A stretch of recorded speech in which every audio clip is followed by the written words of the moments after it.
Welcome back to another episode of A Shot of Weeb. I don't remember what episode number this is because we had to take a break last week. But before we get into why that happened, I am your host, the Seaweed Ambassador, and as always, I am joined by my co-host, the Epic Wob. Oh, that's me. Yes, it is. So we missed a week. We Missed did. a week. Because Seaweed broke everything. Okay, listen here. I did not break anything. You're the one who wanted to do video so bad, and the video broke it. You told me to start audio video as soon as we could. Oh, well, we're back now. We got it all sorted, kind of, a little bit. Good enough for right now. So what did we watch last week and then this week? So last week we were going to come in having talked about the first season of Overlord because I was itching to watch a new isekai and this had been on my list for a long time. Yes. In lieu of the delay, Seaweed suggested that we add season 2 into the mix to bring in a little bit extra since we had to skip a week, and also to get a little bit of a practice on 24 episode shows because we haven't actually talked about any of those yet, and we want to in get this case 26. Well, 26, yeah. We want to figure out how to fit longer shows into our time frame because Yeah. we do want to expand our animated arsenal, so to speak. So we figured we'd take this episode to talk. The first half would be season 1, and the second half would be season 2. See how that format kind of works out, right? I feel like, if anything, season 1 might bleed a little bit farther because there's more segments of content in season 1. True, because the season 1 had 3 arcs, and season 2 had just 2, I believe. Mm-hmm. Yeah, because this fits very neatly into arcs. Yeah, because each arc is one volume, except for the second arc in season 2, which is 2 volumes of the light novel. Oh, is it now? Yes. Oh, so it is. I didn't realize that. That would explain why it's twice as long as the other arcs. Yeah. I kind of figured it was, but I wasn't sure. I thought maybe it could have been like a longer light novel, but we'll discuss that in the second half of the episode. Yeah, because I don't Let's get entirely into- know how the chain of adaptation worked for this. I don't know much before the anime in like any case. Yeah. I mean, I don't know a ton either, so... I know what this All right, webpage says. Yeah, basically. Yeah. So, do you wanna kick it off here? Let's with kick it season off. 1? So, I can only see part of my notes because I continued the regular Shot of Weeb trend of spilling my drink on my notes like a moron, and so they're drying right now. Overlord kicks off with a dude is logged into a video game that was made popular in the year 2126 called Yggdrasil, Yes. named after the tree, presumably. I would imagine. Yeah, it is a fantasy. Well, VR MMORPG. Yeah, because it's an MMO that you are like actually in, and I would absolutely play one of those if we had one.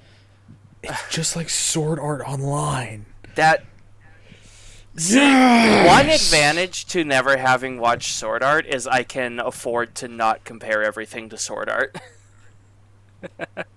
I mean, it wouldn't.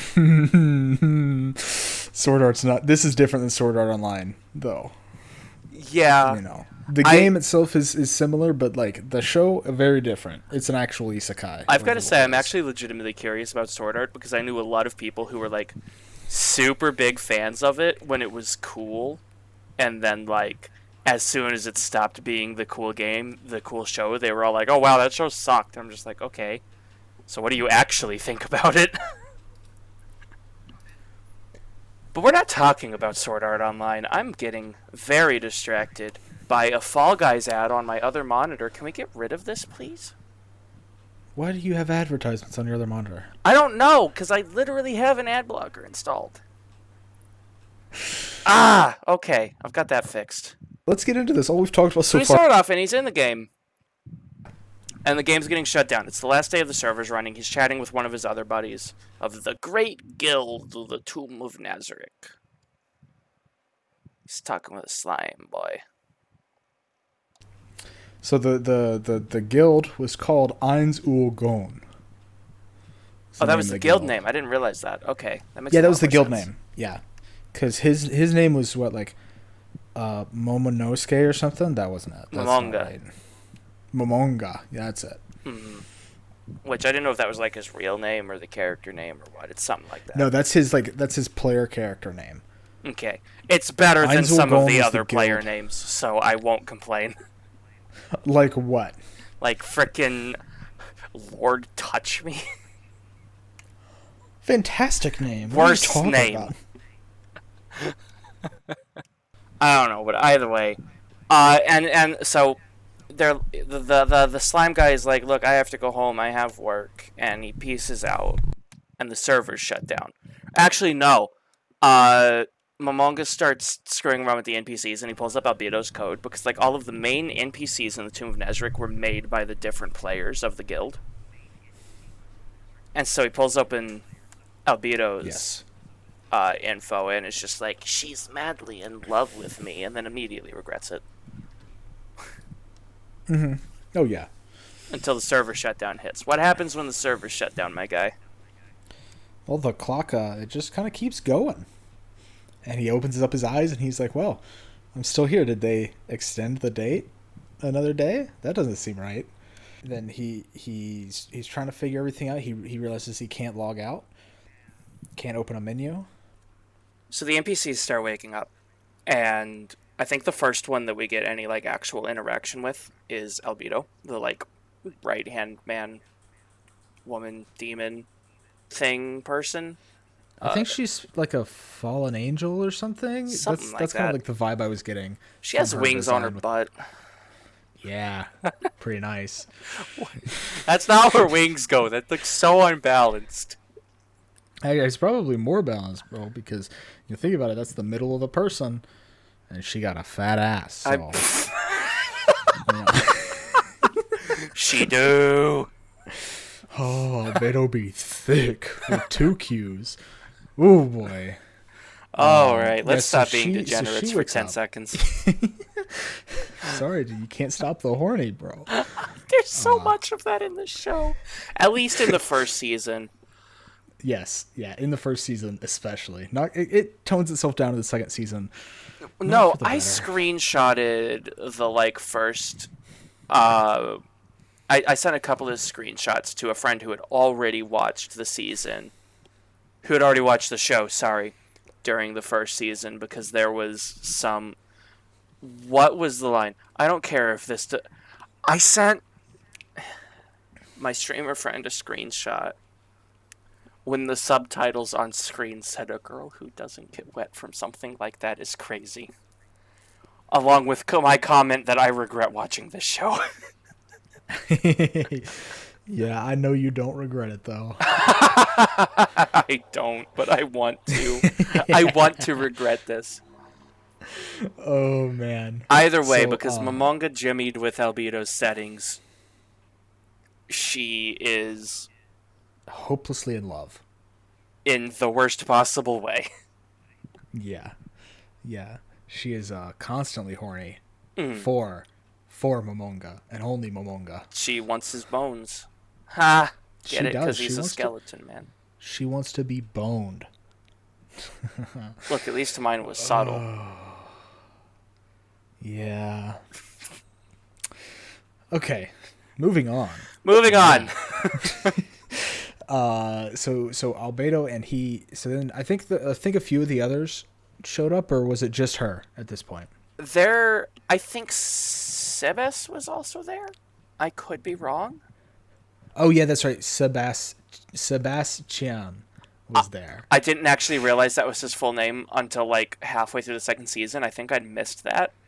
Yeah, and I hate his first name is Sebas, and his last name is Chian. I love so he was it like, so "I much. am Sebastian," and then I'm just like, "No."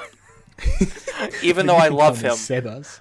No, Sebas is great. He's great, and his design looks a lot like a character from a completely different IP, Gen Greymane, who is also one of my absolute favorite characters. Where is that from? Yeah, he's a Warcraft character. That's why I don't know him. Got it. Okay. Yeah, he's the king of Gilneas. Either way, no, I just love like that design of character. It's like super generic, but also not super generic. But it is. But I like it. Look, okay, he looks cool, and I like the character. All right. Oh no, he's cool for sure. He's a good character. I like Sebas a lot. Okay, I'm gonna real quick. That's gonna be one of the like the things you see that I say a lot during this. Character designs in this show are incredible. I love the way literally everybody looks in this. Oh man, okay. All right, how much are you gonna make fun of my opinions now? I'm not gonna make fun of them. I just don't agree. I don't like. God, like there's a lot of them I think are really cool, right? Like Demiurge. He's really cool. I like Sebas's design. Pandora's actor is pretty sweet. Honestly, I figured Sebas would be the one you didn't like out of all of them because he's like the most normal. No. So man, Albedo is not my favorite design. Albedo is probably the worst of the Guardians. I really hate her mouth. Yes. It's so big. Okay. And I see that's like on like a few of the characters, and I really don't like it. Yeah, because Sheltier does the same thing a lot. Yeah, it's the horny lips. Oh, that's bad content no matter what show it is. Okay, let me rephrase. Although I love most of the designs, I will admit there are a few that I'm just like, no thank you. And Albedo is one of them, just because I find the character of Albedo to be a bit tiresome. She is my least favorite character of the main cast. Okay, that's interesting. She's not my least favorite. Who do you hate the most, bud?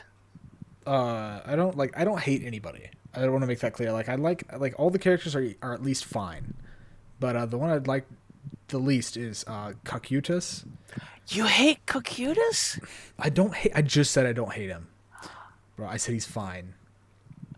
He's just so boring. Cocytus is one of my favorite designs, but I am disappointed that his character has like nothing going for him.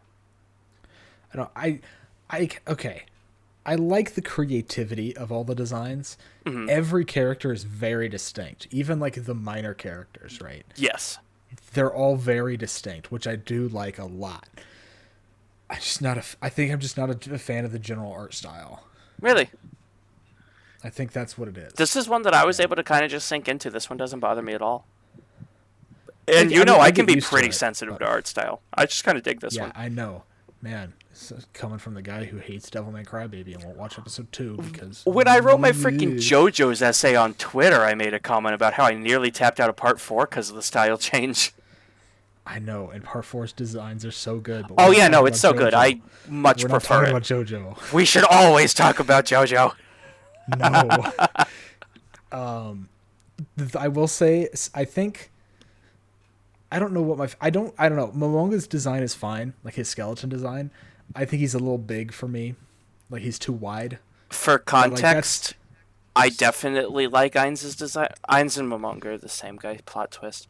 I really like his design, and you can tell that by the fact that halfway through watching season 1, I switched my Discord profile to a picture of Ainz. We hadn't talked about the show at all. And then I just looked over. I just went to send you something. And I saw that your profile picture changed, and I just said, "Oh, so you like the show, huh?" No. Oh man, because man's profile picture doesn't change all that often. I change it every couple of months, and I'd been on the main character of Helltaker for like 2 months. Yeah, you've been on him for a while. I'd say you change it more often than I do. That's for sure. But, I think I've seen you change your your profile wallpaper like once. I've had like 4 or 5 different ones. Oh geez, yeah, no, I go through one every couple of months. Well, since I got my commission of art, so like long-standing ones. I've had ones for like a day or 2, but nothing like too long. Well, yeah, no, I'm not counting like when I freaking put a picture of Rohan and changed it an hour later. Right, exactly. Exactly. But back to Overlord. My favorite designs, I think, are for are Marde and Aura. Mare and Ara are the best. I like them a lot. They were very fun. In season 1, they stood out as being the most interesting of the main cast. That changes in season 2 for me. We'll get to that because a character that I felt was very underrepresented gets a lot of screen time in season 2. Yeah, and I'm not 100% sure who you're talking about, but I'm looking forward to. There's 2 characters, and honestly, I think it's both of them. Okay, so it's both of them. Got it. Yeah. Okay. I had 2 in mind. Yeah. Yeah, it's those 2. But I don't know. I like Mare and Aura. Like they work really well together. They're very distinct again. I like how they're like Mare is the boy, but is dressed like a girl, and Aura is a girl but is dressed like a boy. Just fancy freaking suit pants. It looks excellent with the pinstripes. Does, yeah. Wish I could look that classy. Yeah. And I don't know, I like that little design quirk they had, and like it showed the personality kind of the guy who created them, which was cool. Which I think it's a girl that created almost them. all of them. I'm pretty sure it's like Lady Bookaboo or something. Yeah, we'll go with that. Lady Bookaboo. It was something. It was a weird phrase. Yeah. It wasn't Lord Touch Me. That's Sebas's man. That's true. It was not Lord Touch Me. Yeah. Oh, Lord Touch Me. Wait. Okay. All right. Alrighty. So yeah, no, I loved Mari and Aura. They were great. And they had like very different personalities. Like Aura is just kind of like, yeah, I'm gonna get in there and do the thing, and then Mari is like, I don't know about that. And it's adorable. They're great. But the thing I also liked about it was like I'm getting a little ahead of myself here. Okay. But like especially in season 2 when Marde was Marde is like this like shy like little kid who like is super polite all the time, but like he's also not afraid to just like absolutely body somebody. Oh yeah, no, I know exactly what you're talking about when he overgrew the mansion. Oh yeah. Yeah. Like with no remorse, and he's the torturer, I believe, of the crew. Yeah, he's just like, "Hey, we've got to go now." Bonk. Yeah. And then like later on, they're like, "Wait, so what did you do to her?" And he's just like, "Well, I had this like demon bug thing eat her out from the inside." Jeez, like, yeah. What? I'm sorry. You would not expect any of that from Mare. He's so polite. And Aura is just like disgusted, and you think that Aura would be the one who would like do that, but it's great. I don't know. It's fun. They're great, and I was already like a fan of their designs. I'm going to talk a little bit about like actual real life. I know, scary. Ooh. While the 2 of us were in college, we had a project we had to work on together where we had to pitch a show for one of our professors. Yes. And we made an anime, and one of the characters that I came up with had heterochromia with different colored eyes. And one of the reference pictures we used was Mari and Aura, and I had never seen the show. Yeah. So I already absolutely loved the character design. Because I believe you'd created like an elf. And half elf, get it right. We were bouncing ideas. Half elf, that's true. We were bouncing ideas around. We were like, let's make him like a small elf and stuff. And like I was like, I know exactly who it is, especially when she brought up that heterochromia. I was like, I know. And it was great. It worked out really good. Without ever seeing the show, you agreed to that. And, I'm not I hadn't sure seen the show since it aired. I'm not sure I had seen any of the reference images we used ahead of time, except for like Robin and Zarya. Yeah. Those were for other characters, by the way. Those were not mixed with Mari and Aura. That'd be terrifying. Could you imagine? Oh my god, I can't. Could you imagine Aura, but just like big buff Russian woman? Oh man, I can actually. And that's terrifying.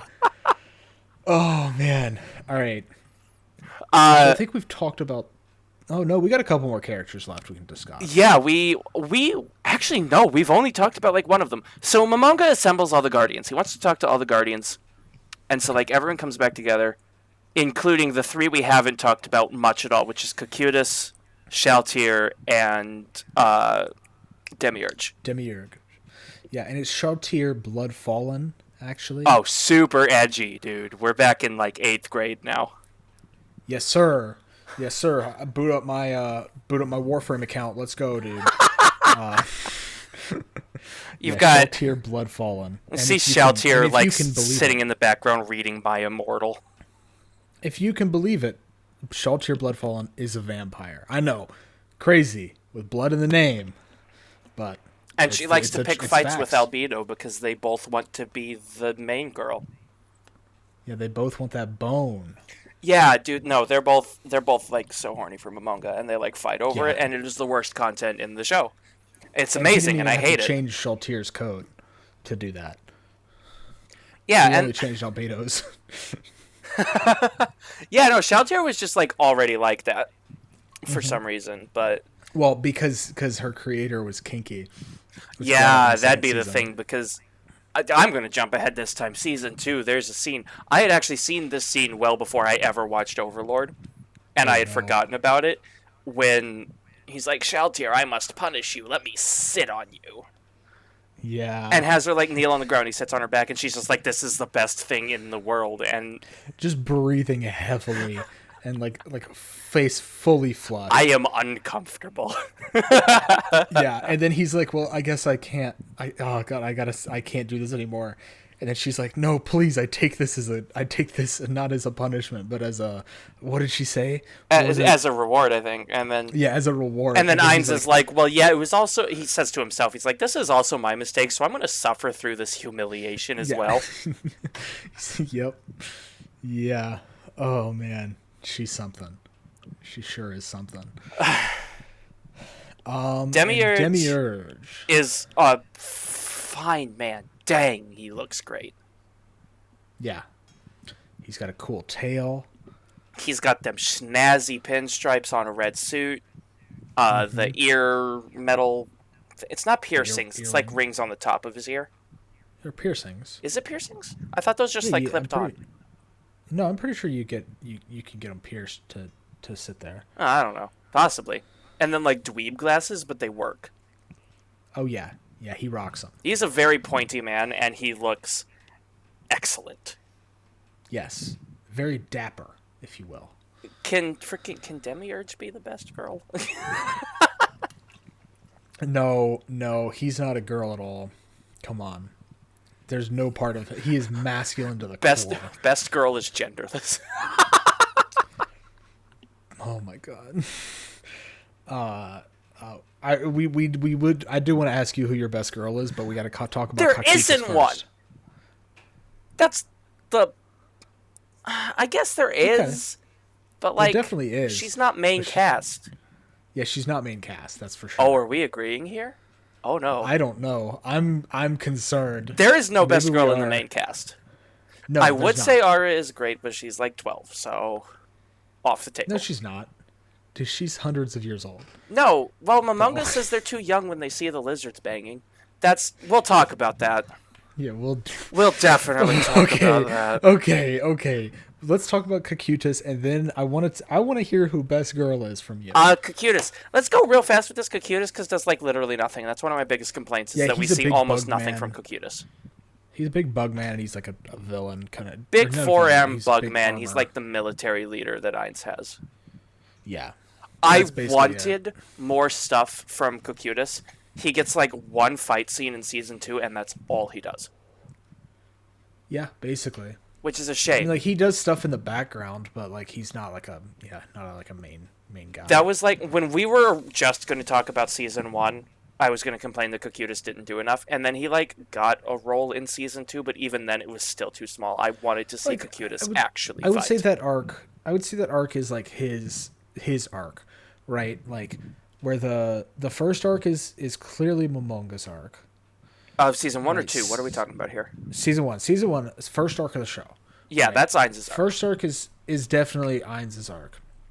Second arc is like, I would probably say what did she go by? Because it wasn't Narbarel. They went by Momonsan and Nabe. Yeah. So I think that one was more like it was Momon and Nabe's arc, not Ainz's arc or Momonga's arc. Yeah, because Ainz like steps into a persona for all of this. He's infiltrating the town as an adventurer. So it's introducing that character. Third arc is obviously Shaltier's arc.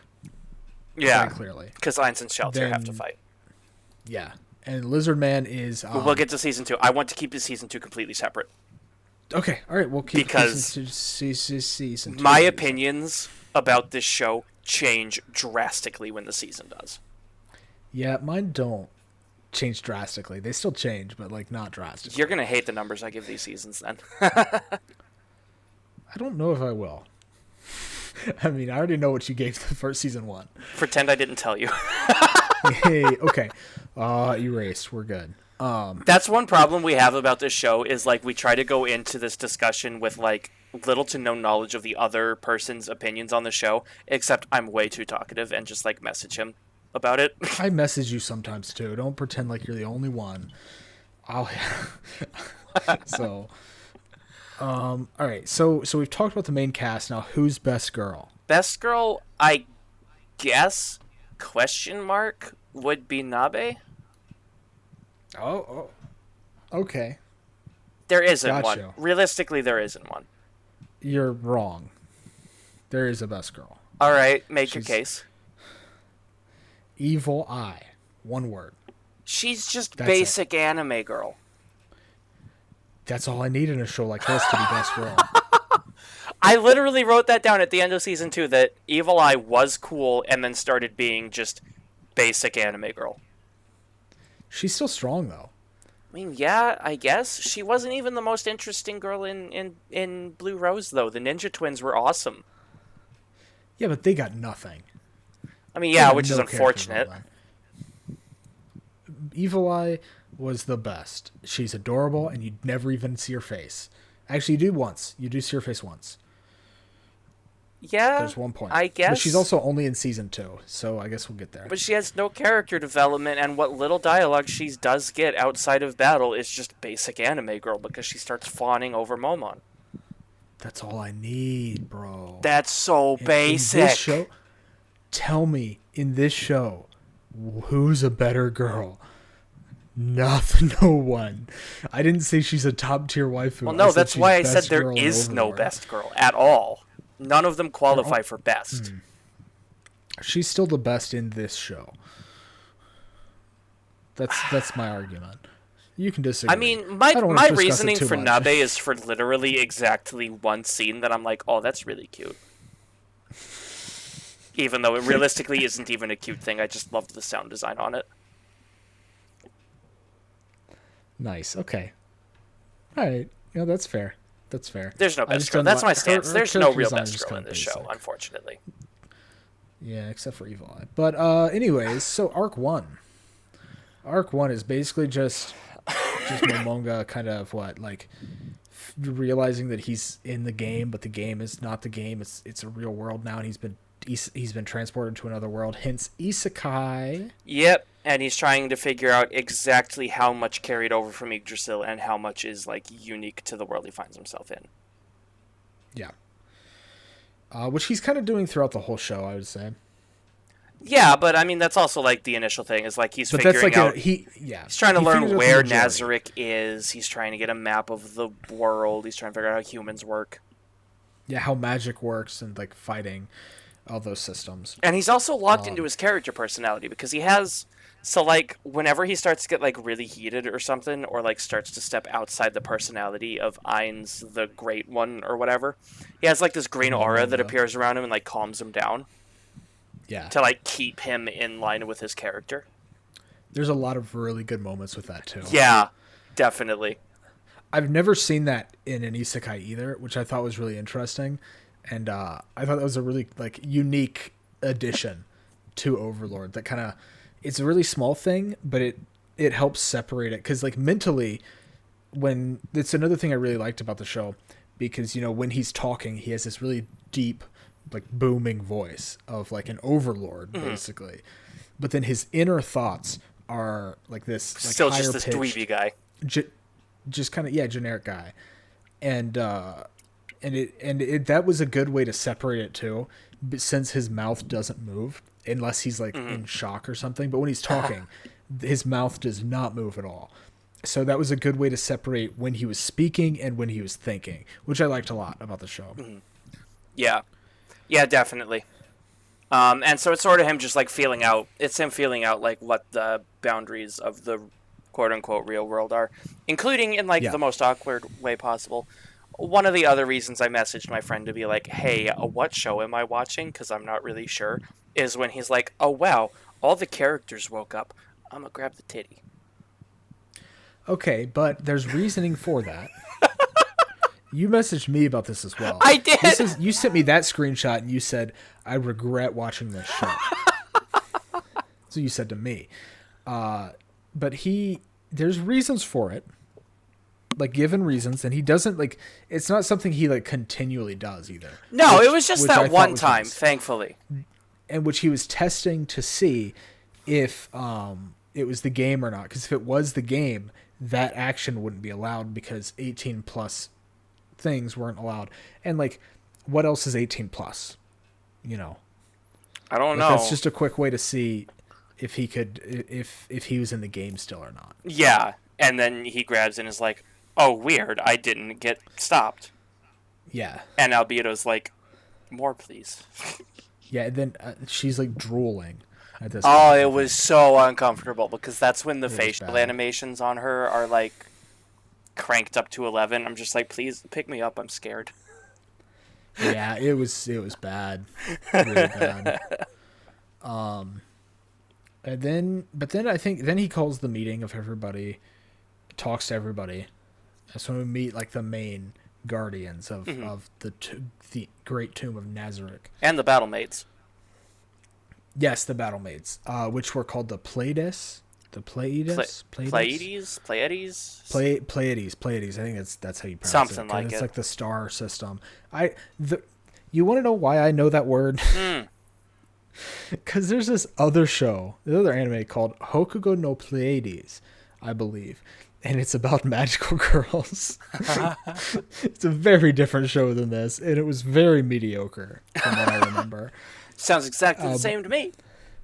But every time I hear that word, that's all I can think of is those magical girls. And you did not think it was the same. No, that was a joke.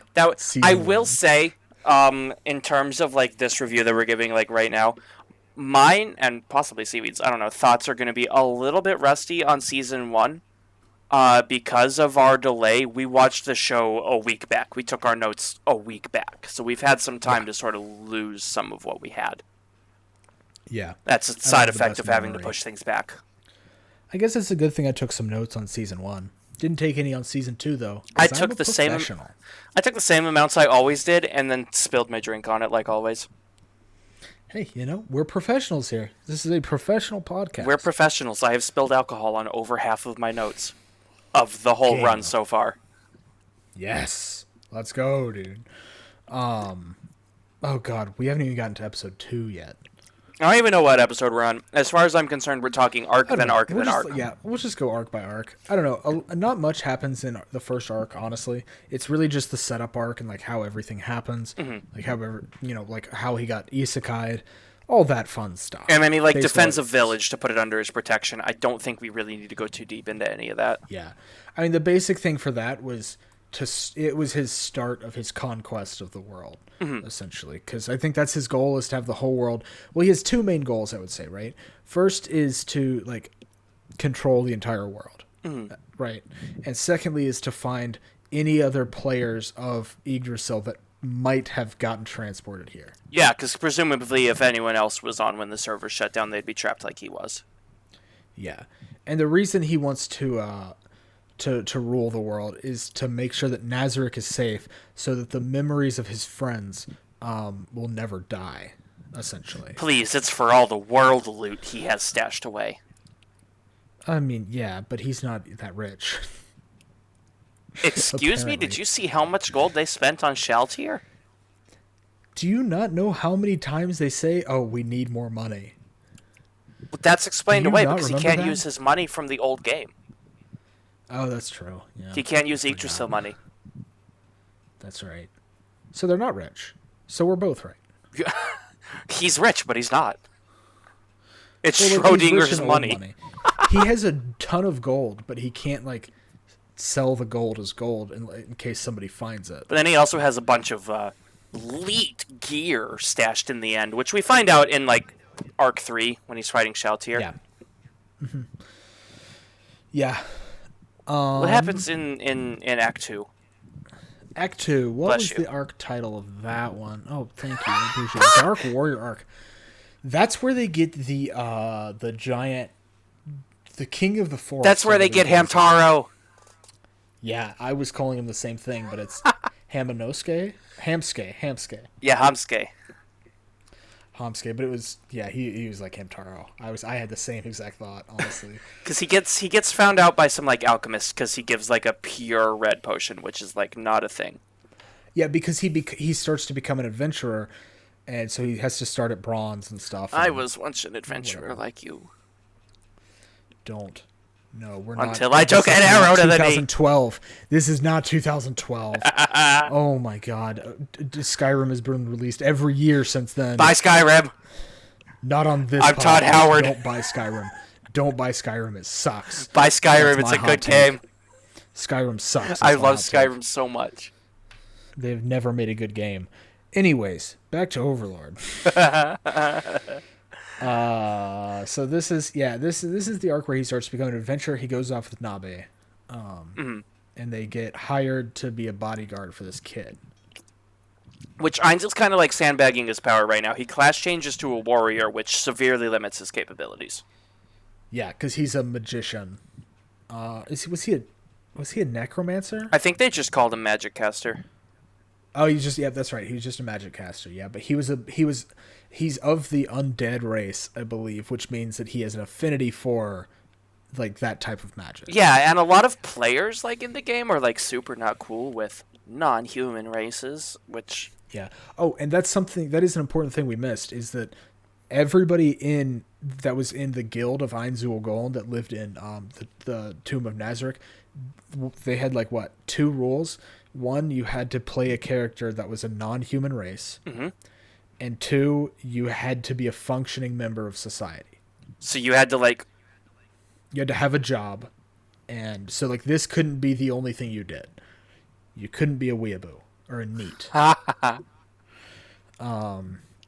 And which I thought was another interesting thing, you know. It does lead to a lot of conflict, though, because even he said, like, a lot of players were, like, risking their job to go on these raids or whatever. Were risking their job and their marriage. There was a couple that were like that. Which is kind of not cool, yo. A little bit, but, like, I don't know. This is their hobby. They were not being, like, forced to do it. It was something they wanted to do. Yeah, you know. and like these other players are often referenced because the NPCs that became actual people, the Guardians, were all like the great divine beings, which were all of the players aside Ainz. Which is why they have like full loyalty to Ainz, is because he's the great being who chose to stay. Yeah, he's the last one. So now we got that out of the way. I think that's all the introduction stuff for the show.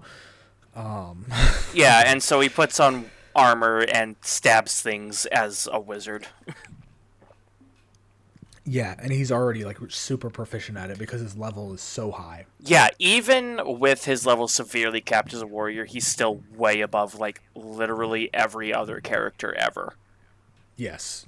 Like because he was already max level in the game when it ended. I mean, obviously as you would be if you've played a game for that long. You know, well, okay, so like I play World of Warcraft. It's like when you go back to like the starting zone on your max level character and you just like breathe on things and they die. Yeah, no, that's honestly exactly what it was. And so he's doing all that, trying to like gain levels and reputation and stuff, and then he gets another group of adventurers. And is like, oh yeah, I'll help you guys out. You guys join us, so we look like more of a real group. And these were a fun group. There were what, 5 of them? 4, I think. 4 or 5. There was a rogue that kept hitting on Nabe, or scout. Yes. Sorry. A druid, a caster, and then some guy. And the guy was just like generic. I think he was a warrior. Yeah. Yeah, so there's 4 of them, and they were a fun group, and they... I loved the druid so much, and I wanted the best for him. Which one was the druid? He was the square man. With, like, the blonde beard. Oh, that guy. Okay. He was very square. Was the caster like the little, like, young looking the tiny boy, yeah. kid? Yeah. Yeah, the caster was cool. I liked the caster. And there's a lot of character for the caster as well. I hated the rogue. He was a dick. Or the scout. I thought he was, like, a dick in the best way possible. I mean, I suppose, yeah. Literally, his only character progression was that he relentlessly hit on Nabe, even though she's like, you're not worthy to be stepped on, or whatever. Yeah. Yeah, she did her thing. Nabe hated everyone, which is a mood. Yep, everyone except for Ainz. And then, so then they do their thing. I want to detour for a second. They pointed this out as, like, it's become more of a dick than anything. Because she's used to calling him Ein-sama or Momon-sama. But he's like, no, just call me Momon. And she can't do it, so she starts calling him Momon-san. But sometimes she still trips and starts to say Momon-sama and turns into Momon-san. Yeah. And it just drags it out, and it's so good. Yeah. She had good moments. She was for sure. She was the best. So after Momon tames the king of the forest, the wise king of the forest, I believe. Which turns out to just be a big hamster. Yeah. Then they go into town, and there's an assassin after them. Yeah. Oh, you just reminded me of one of my favorite characters that I actually forgot about. Oh, Clementine? Clementine was super fun. God, I hated her design so much. Well, because all she had was, like, horny mouth at, like, all times. The horny lips, yeah. Yeah. That's all she had, and, oh, God. I liked the way she talked. I really enjoyed the, like, attitude they gave her. No, I like all of the voice actors in this show, both seasons. Yeah, the voice work is really good in this. Very well done. And, like, it gave her a lot of character, for sure. I just... Because she also talks, like, super casually, like, all the time. Because, I mean, we're all weebs. We know that Japanese is a very, like, formal language, and she's just like, nah. Yeah. And it fits with her character, too, because she's an insane assassin. Oh, hands down. She likes killing people because it's fun. Look, you know what? I'm allowed to like Clementine if you're going to freaking stand Karumi in Date Alive, all right? That's fine. I never said you couldn't like Clementine. I just said I don't like her. I don't know. You tend to be very aggressive towards opinions you deem incorrect. Name one. We literally got in a Twitter argument about the best JoJo stand. I'm sorry that Six Bullets is the best, dude. You are proving my point so quickly. You just don't understand the true power of Moody Blues. God, Moody Blues is cool, but he's no Six Bullets. No Sex Pistols. Sex Pistols. Do we want to talk about the show we actually logged on to talk about? Yeah, I guess. Let's. Okay, all right. We can kind of like skip forward. Clementine's stuff comes to a head. Oh wait. Oh? Wait. I have something I wanted to say. I actually have it in my notes. It's a couple things we've already skipped by them, but it's fine. It's in this arc. I wonder if one of them is the thing I was going to say and then forgot to say. I don't think so. So there's a quote from one of the event. I think it was your big The Druid man? Druid guy. Yeah. I think because the caster said something to Momon about his past party, and then it was like, oh wait, I guess they're all dead, and it's like, oh, I wish I could take that back thing. And, I oofed. And the druid said, the word. This was in the translation I had, so might be different for some people, but said, the words you said cannot be taken back. so you must take action to paint over what you've already said. I thought that was great. That's a really good quote. I want to frame that and put it on my wall. Yeah, no, I might write that down on a sticky note for my monitor. Got a couple of those kind of quotes, but it's a really good quote. That's definitely good. And I thought it was a lot better than like just him saying like, "Oh no, it's fine, just like work to or like just do better," or something boring like that. It was really nice. And along with that group of friends, they really did feel like like real friends. They were like so cohesive. They were a D&D party. They were just vibing, dude. That's exactly what they were. And they it's the little time that we spent with them, like I felt like they were actually like real friends, not just like 4 characters put here to I loved listening to them hang out.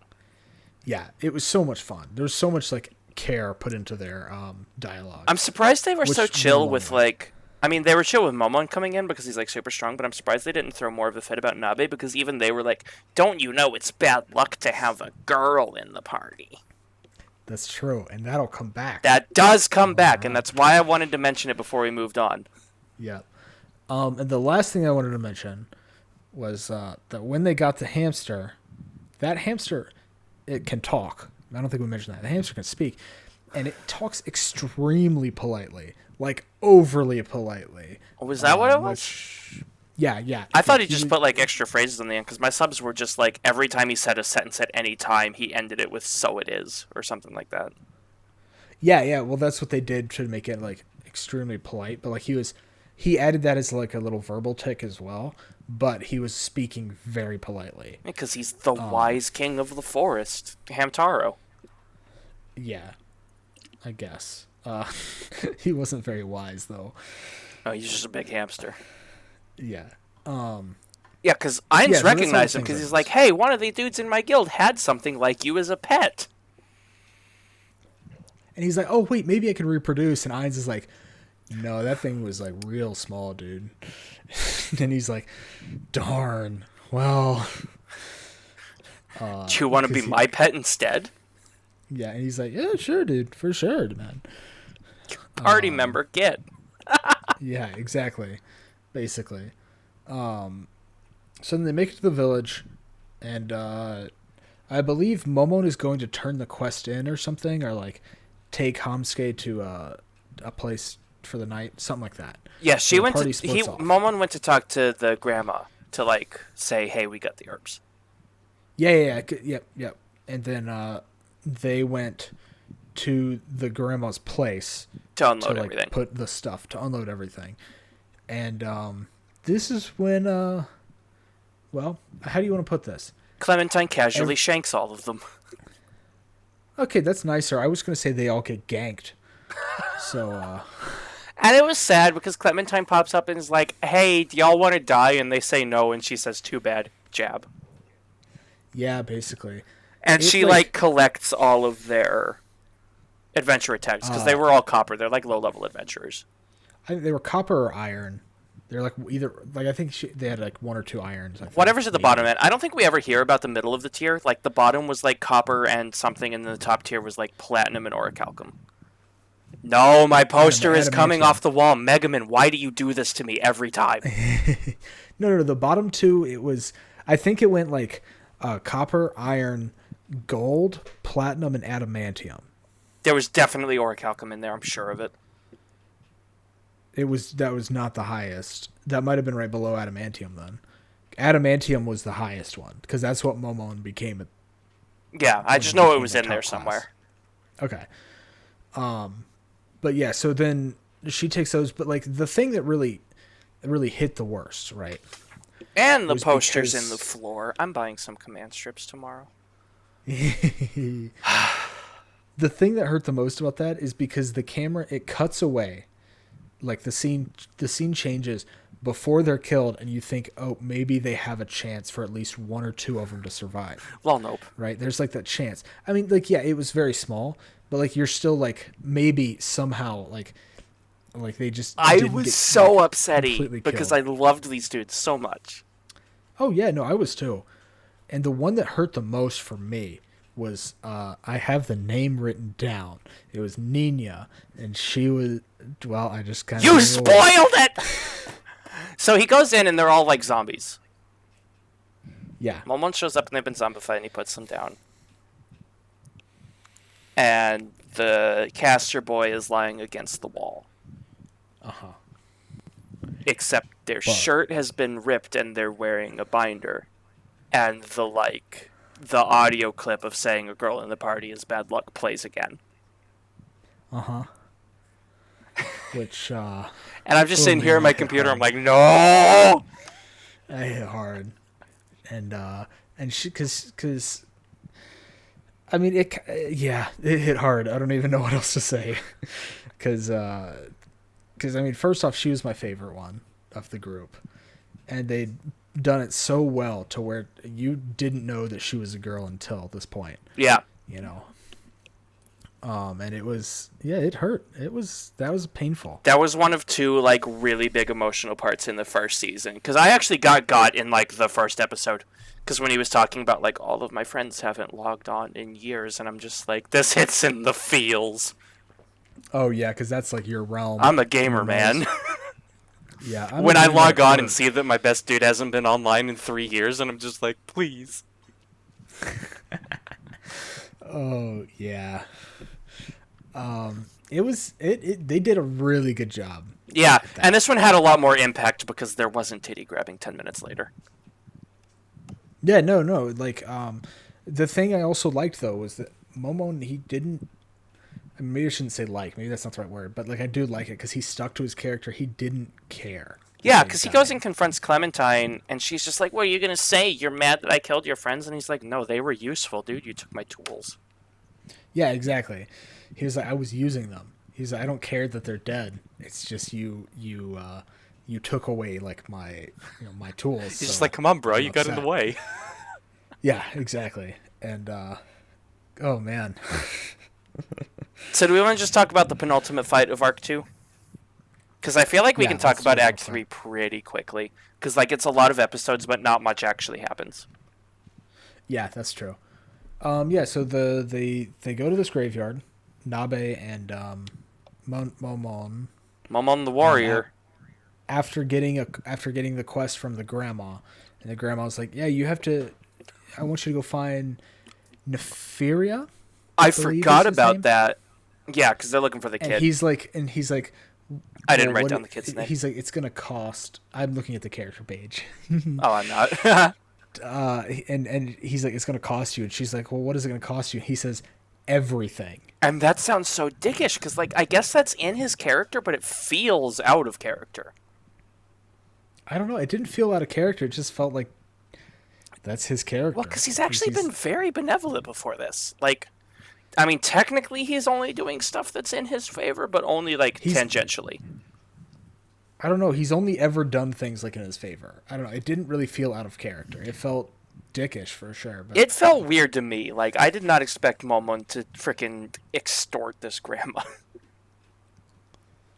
I mean, he needed money.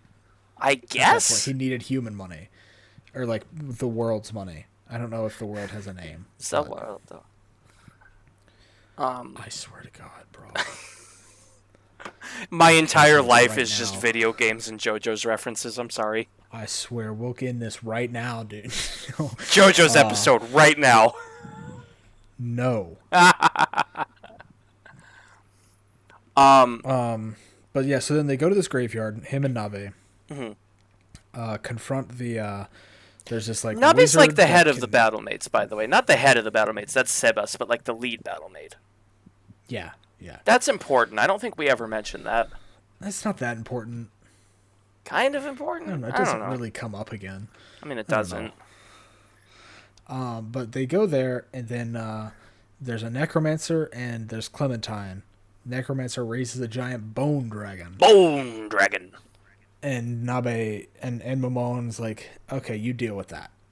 And she's like, okay, whatever, dude. And then he splits off with Clementine to go make out or something. I don't know. Yeah, I don't know, dude. Something hot, though, dude. You know how those bone daddies are. And so then they have their own separate fights, and then finally, like midway through, after the necromancers summon two bone dragons. Yeah, and Nabe's Nabe's a magic caster. Yes. And the bone dragons are immune to magic. Or quote unquote immune to magic. Well, they're immune to magic. They're immune to magic up to a certain point. Well, yeah, I mean, as everything is. But it's pretty high level. I think it was like level 7 or something. I think it was like 5th or 6th tier. For reference, normal humans can only cast like maybe 2nd tier if they devote their entire life to it. Yeah, it's like, and I think it goes up to 10 tiers, and then there's world magic, I believe. Yeah, and there's also, it's like special magic or something. Oh yeah, special magic is right above 10th tier, and then it's world magic. And so 10th tier, like, I think it's 9th tier. I think it's 9 tiers and then special and world. I remember them talking about a 10th tier. Oh, I don't remember a 10th tier. Maybe there was. I do specifically remember For reference, Ainz can cast every tier. Yeah. But for the special and world tier, you have to have items, like specific items to cast. Sometimes even items that you buy with real cash, which sounds very scummy as an MMO player myself. Not just real cash. You have to do it in a gacha style. Yeah. You have to like pull tickets and hope you get it. Which is just like, that's bad bit. I mean, I think Japan just like does that kind of stuff, but from a Westerner perspective. Business. I mean, it's not bad business. That's literally how EA makes all of their money. Yeah, and look at how much hate EA gets in the US. Yeah, but look at how much money they make. That's the problem. I play World of Warcraft. Even with all the hate, they get even more money. I play World of Warcraft. You can buy in-game stuff in the shop. It's just like mounts. It's stuff that has literally no effect on the gameplay. You can't just buy top-tier magic. I mean, you can buy level boosts, but literally all that does is save you time. There's nothing that actually gives you stronger powers because you spent money, which means Yggdrasil is pay to win, and I want nothing to do with it. Thank you for coming to my TED Talk. But I think there was also a limited number of those items, which is why it was a gacha. Doesn't matter. Bad content. Oh, God, okay. I went to a game college. I'm allowed to speak on game design, right? I did, too. I actually was in the game program for a year. So wait, you were in the game program? Yeah, I was. I hated it. I did news for 2 years and hated my life. God, that sounds awful. It was. So the final fight, they win. That's it. What else? Like no, there's one thing I want to talk about on the Clementine. I'd actually really like to talk about the Clementine fight. Okay. Because the fight against the undead, she's just like, zap the dragon doesn't die, and she's like, oh, joke's on you, bigger zap, the dragon dies. All right, whatever. Yeah. Yeah, well, you know. But like he's like fighting. Well, that was after Momonga said to fight for real now or something. Fight for Nazarick instead of whatever, because there was no one around that would see them. Yeah. And then she puts on her maid outfit and starts fighting. Kinky. But Momon is like sort of sandbagging the fight against Clementine. She's like, "Oh, won't you fight me for real?" And he's like, "No." Yeah. He says, "No matter what, I will have this handicap." Mm-hmm. And then she does there's like this plot reveal to like show how much killing she does because she takes her shirt off, or coat or cloak or whatever. Her cloak. It was a cloak, yeah. And she's got basically a metal bikini made out of adventurer placards. Excuse me, that's high-level armor? Have you ever played an MMO before? I'm sorry. My bad. But no, it's made out of like the copper plates she's taken from adventurers she's killed. There's some iron and other ones in there as well. Yeah. That sounds very unpleasant though. Like, wouldn't that get cold? Wouldn't just armor get cold? I mean, I guess. Because you'd just be wearing chainmail underneath, basically. Yeah, but at least you'd have something on underneath. You wouldn't have just a whole bunch of metal plates right on the boob. Chainmail is still metal. But it also... Well, no, don't you wear a shirt under chainmail? I don't know. Do you? I think you do. But still, the body heat would warm up the metal. It wouldn't get cold. I don't know. Still sounds unpleasant to have a freaking metal bikini. Yeah, your nipples might get caught. Welcome to anime tropes. I don't know. That's a video game trope. Don't put that on anime specifically. That's clearly a game trope. But she starts jumping around attacking because she has claw hands or something. I think it is, or does she have daggers? Yeah, she's got the Wolverine claws. Yeah, I think she has daggers at first, and then she throws those away to get the claws. And they do a really good job of showing just how severe the power level difference is when she jumps at him. And he just puts down the swords and, grabs her and changes back to Lich form. Yeah. And you can see her go from, this murderous disdain to actual terror. Yes. Yeah. They did a really good job on that. It was fascinating to watch in the most uncomfortable, unsettling way. Yeah. That's for sure. But I can't deny that it was well done. Yeah, it was very well done. And then, I mean, what else? That wasn't... Yeah, he just kind of what? That's the end of the arc, I think, is they kill them and then go down and take the kid, and he does greater magic destroy item or whatever to blow up the only crown in the world. Yeah, something like that. Because that's what the kid is wearing. It's just one. There's only one of this item. Mm. He can't even recreate it, and he's like, "Well, oh well." Yeah, because the herbalist alchemist kid has the power to use any magic item, so that's why they put the crown on him. Yep, and then and he has to destroy it because he needs the reputation for Momon as an adventurer. He's on that rep grind. Otherwise, he would have killed the kid and taken the item. Or no, he was going to take the kid and the item back to Nazarick and do testing. Mm. That's what he was going to do. But he needs to be renowned as Momon so that he can I don't know, reasons. I forget what they are. Well, he needs to gain gain rank. He's trying to gain allies, I guess, because I don't know what is he going to plot twist, it was me all along. Give me your allegiance, or I don't know. No, he really wants to I think it's more of a he wants to get information, and this is the best way to do it is by gaining trust with the people. I think that's more of what he's trying to do here. Mm-hmm. Yeah. But yeah. Okay, so I think at the end of that arc, I think this is a good place to stop, take a quick break. All right. Because we've run a little bit longer on this half, but I think that was to be expected for the first season. Yeah, the first season has a lot more to talk about, I feel like. Yeah, and we just liked it a little bit more. Whoa, you can't give away our impressions of the show yet. I liked it a little bit more. I can say whatever I want to about myself. Anyway, not on my podcast. This is not your podcast. This is our podcast. All right. Well, we will be back shortly. Communism theme plays.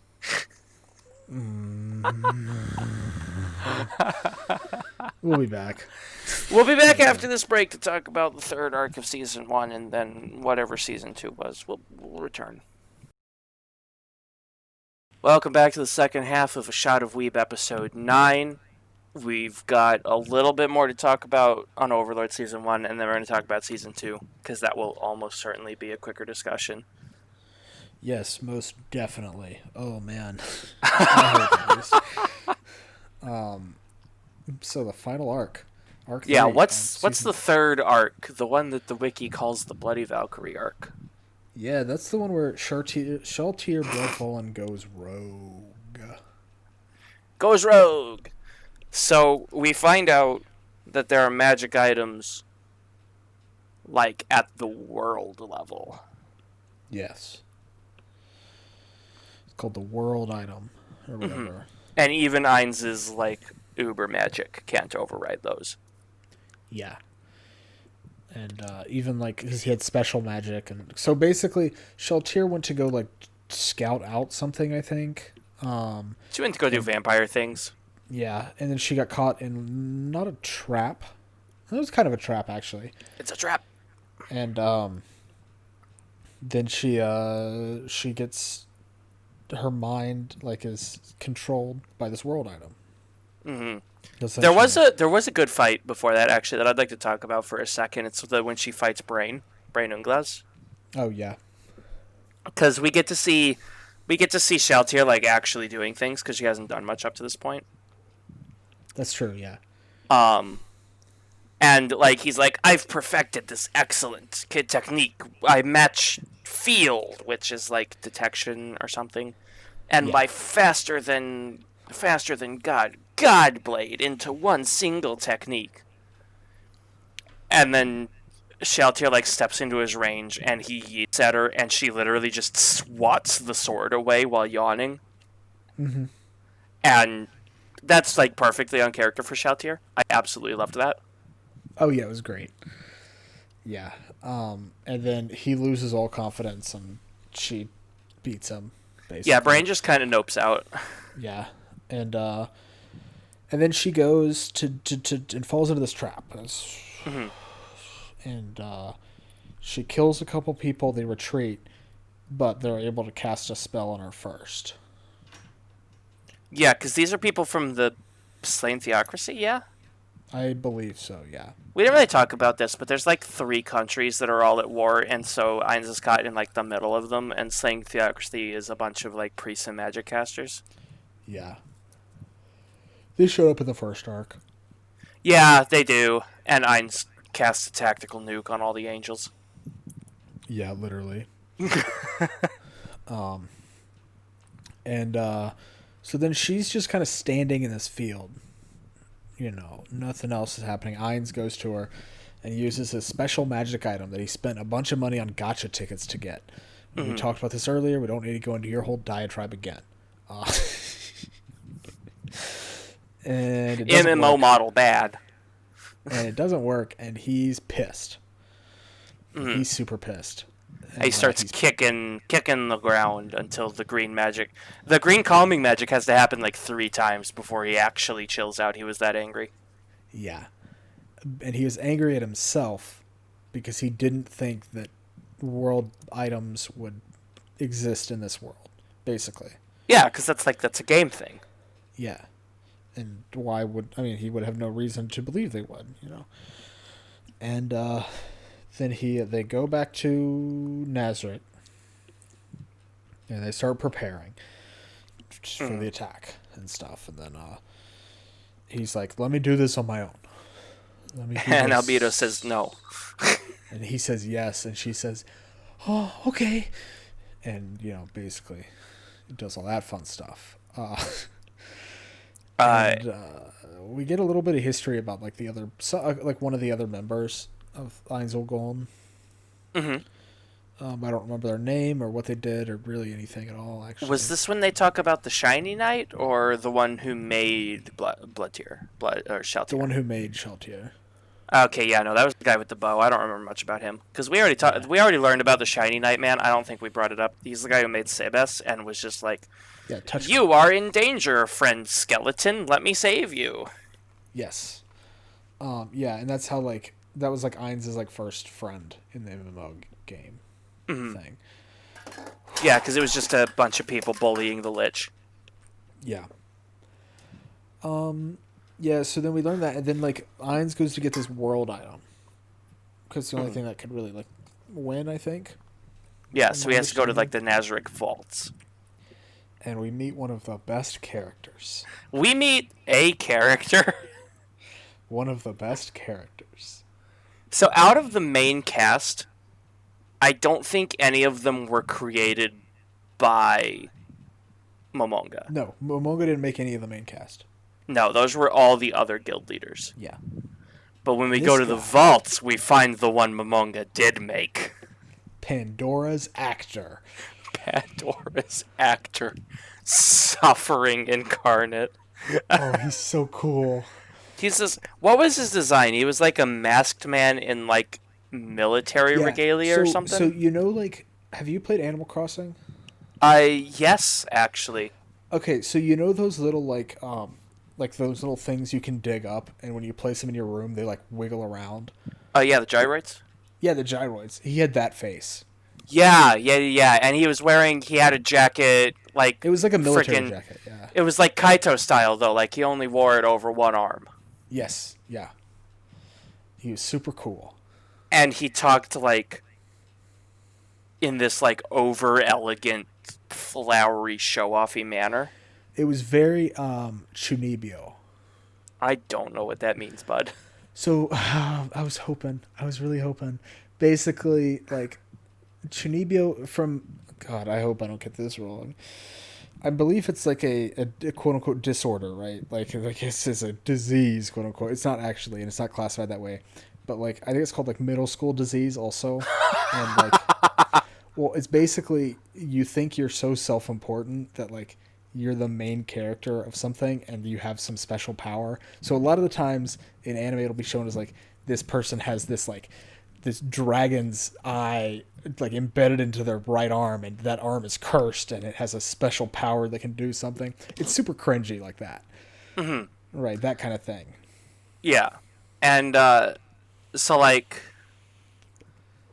while they're talking, this is where one of the best gags with the calming aura comes in. Is on like 3 separate occasions Momonga gets like legitimately embarrassed that this is what he used to think was cool and has to be calmed down. It's a shame too because this thing's so cool. It's so bad. That's why it's cool. His design is excellent, but his character is abysmal because he keeps trying to like hit on Albedo and Nabe. I think Nabe was with them. Yeah, Nabe was with them. I did forget though. We did forget that Pandora's actor can turn into anything and like morph into anything. So when they first see Pandora's actor, it's the one who created Albedo. It's that player. Right. Yeah. And Albedo's like, Nani the fuck? Yeah, basically. But then that doesn't he doesn't transform into anybody else. Because Ainz is like, hey, bro, don't. Yeah, chill out, dude. They get what they went for, and then afterwards he pulls Pandora's actor aside and is like, "Hey, can you chill the fuck out, please? Can you maybe not?" Yeah, and then he goes, he like salutes him, and is like, "Yes, sir," and he's like, "No, that's what I'm talking about. Don't do that. Not that. Stop." Yeah, because he stops him from hitting on the girls. He stops him from saluting.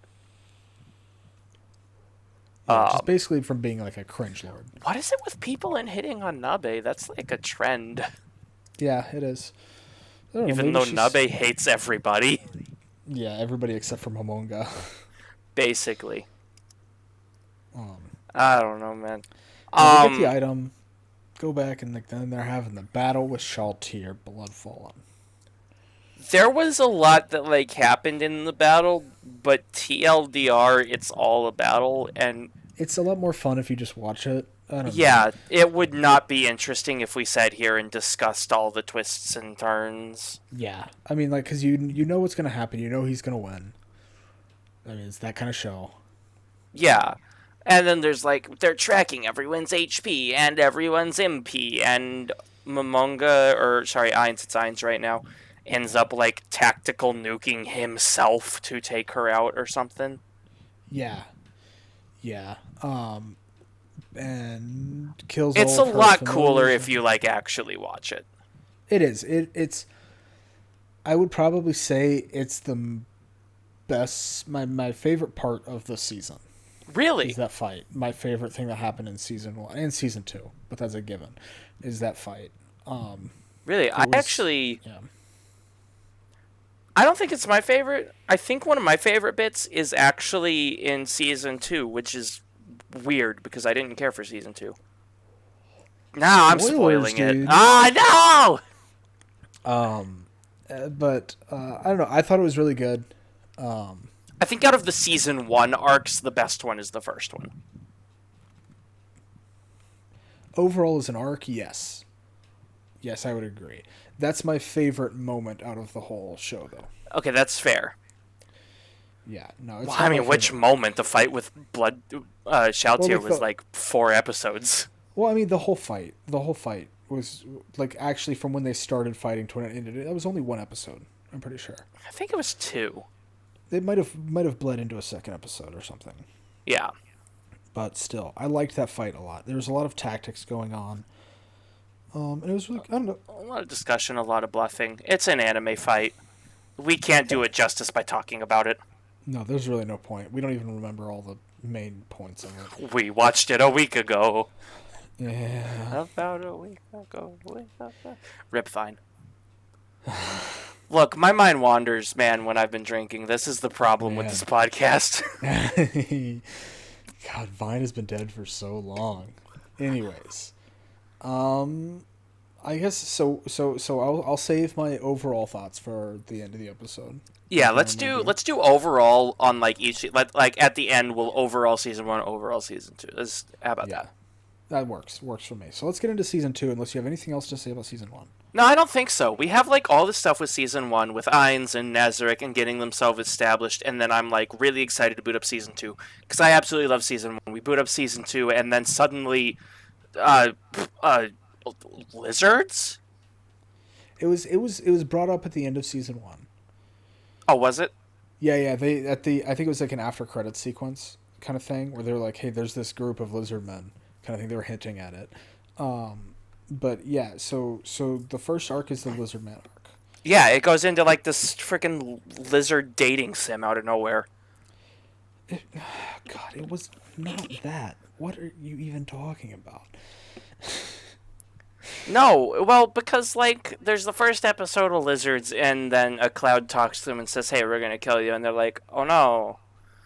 And then they go to, like, let's unite the clans, and they go to talk to the other clan, and there's a girl lizard, and he's like, I want to sleep with you. Yeah, he essentially does the Auga eyes. God, it was so painful to watch. I messaged my friend, and I'm like, did I put on the same show? I don't think I did. That's interesting, because, see, I actually like that arc. Really? Yeah, I thought it was interesting. It helped build the world. I liked the, what I didn't like at first, so one thing I want to say, though, is that when I initially, because I'd seen both of these seasons, before, I remembered this arc being a lot longer than it was. So I was surprised at how short it was. Yeah, it's only like 5 episodes, I think. 4 or 5, yeah. Yeah, 5 it looks like, and then the other 8 are all Men of the Kingdom. Yeah. But I remember this arc. I liked it. I liked the characters. I didn't like, though, all of a sudden this sudden shift from Ainz is no longer the main character kind of thing. It was nice to have a different perspective, but I wish there was, I don't know, I still, even now, I'm still like a little confused on like why they wanted to subjugate the lizards, right? Like, yeah, I don't really know what the plan was there. But also, I think my issue is, yeah, the lizard characters are interesting enough, but for the most part, we just finished this whole season with this really interesting cast of characters from Nazarick, and then all of a sudden, 5 episodes of lizards. Yeah. It was super out of place to me. It was really weird. But I like it as an arc, mainly because like I said, it helps build out the world, flesh it out a little bit, and show, because up to this point we'd really only seen humans. Outside of Nazarick, everybody else had really been human, right? Mm-hmm. So showing that there are other races, I think, was important for the world building. And I don't know, I don't even know how to describe why I like it. It was just nice. It's not like Overlord, Yeah, that's exactly the thought I had. Like, honestly, if it was a show about these lizard men, like, getting together and doing lizard men things, I'd probably give that show a go. The problem is, it wasn't Overlord. Yeah, it was really weird. And, like, even the second arc felt like that to a degree. It's not quite as bad, because it's mostly following Sebes. Yeah. Because, I mean, the first arc technically is when we finally get some development on Cocytus. A little bit. Yeah. A little bit. Yeah, I don't even know if development is the right word. Yeah, because even then, it's like introduced to his character. Cocytus does like one battle where he like pretends to fight and just sort of yeets on them. Yeah. I will admit to kind of show the overwhelming strength of Nazarick, but yeah, like everyone in Nazarick is insanely overpowered. Yeah.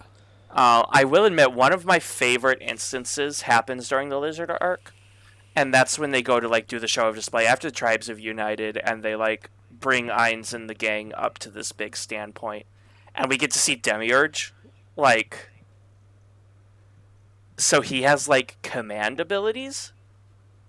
Yes. And so like everyone gets up on this block, and then Demiurge just steps forward and is like, "On your knees," and they crouch. I'm just like, oh, he's doing the thing. Yeah, that was cool. I like that, and they brought that in the second arc as well. Yeah, to show that it's not just like a tiny one-time bit, thing. yeah. Yeah, I did like that ability because we got a little bit more into Demiurge, which we didn't have a lot of like his abilities and stuff, so that was nice. Dude, look, no, I love Demiurge, and so like seeing this fine gentleman like shout at people and have things happen, I'm just like, I like him. He's good. That's fair. Yeah, I don't know how to explain it. I just thought that was like really awesome. Yeah. Yeah, so we have that, and like, I mean, they win, they beat the Lizardmen, but instead of killing all of them, they subjugate them as like a test kind of thing. If like, this is how we'll rule people, and we'll test it with these Lizardmen.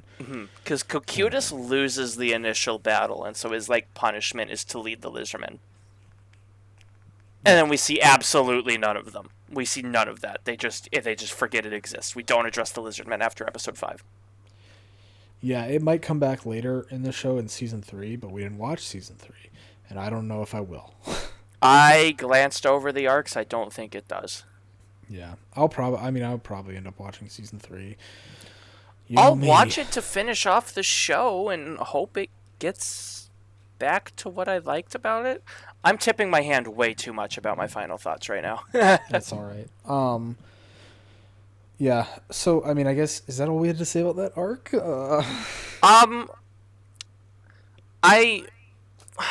Let's get into it a little bit more because the tribe leaders were cool.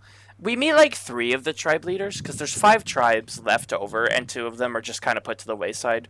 There's like the ranged lizard with the tongue sticking out, and then there's bone lizard. Yes. Yeah, little tooth, or small tooth or something. And then, I don't know the bone guy. I don't know. We don't really address them. They get, like, recruited, like, off-screen, basically. Yeah, they were the 2 tribes. It was like, they'll join us for sure. Because we'd already allied with them in the past. It was these other 2 that they hadn't allied with before. They sent this, like, Traveler Lizard Man, who's the main tribe's brother. And Travelers are, like, made fun of. He rides on a Hydra to go talk to the other clans. Yeah. He talks to one of them who's a bunch of mystics. I think they were called the Red Eye Clan. Yes. And it turns out their leader's an albino girl. And they do sexy times, and it's awkward. They don't do it then.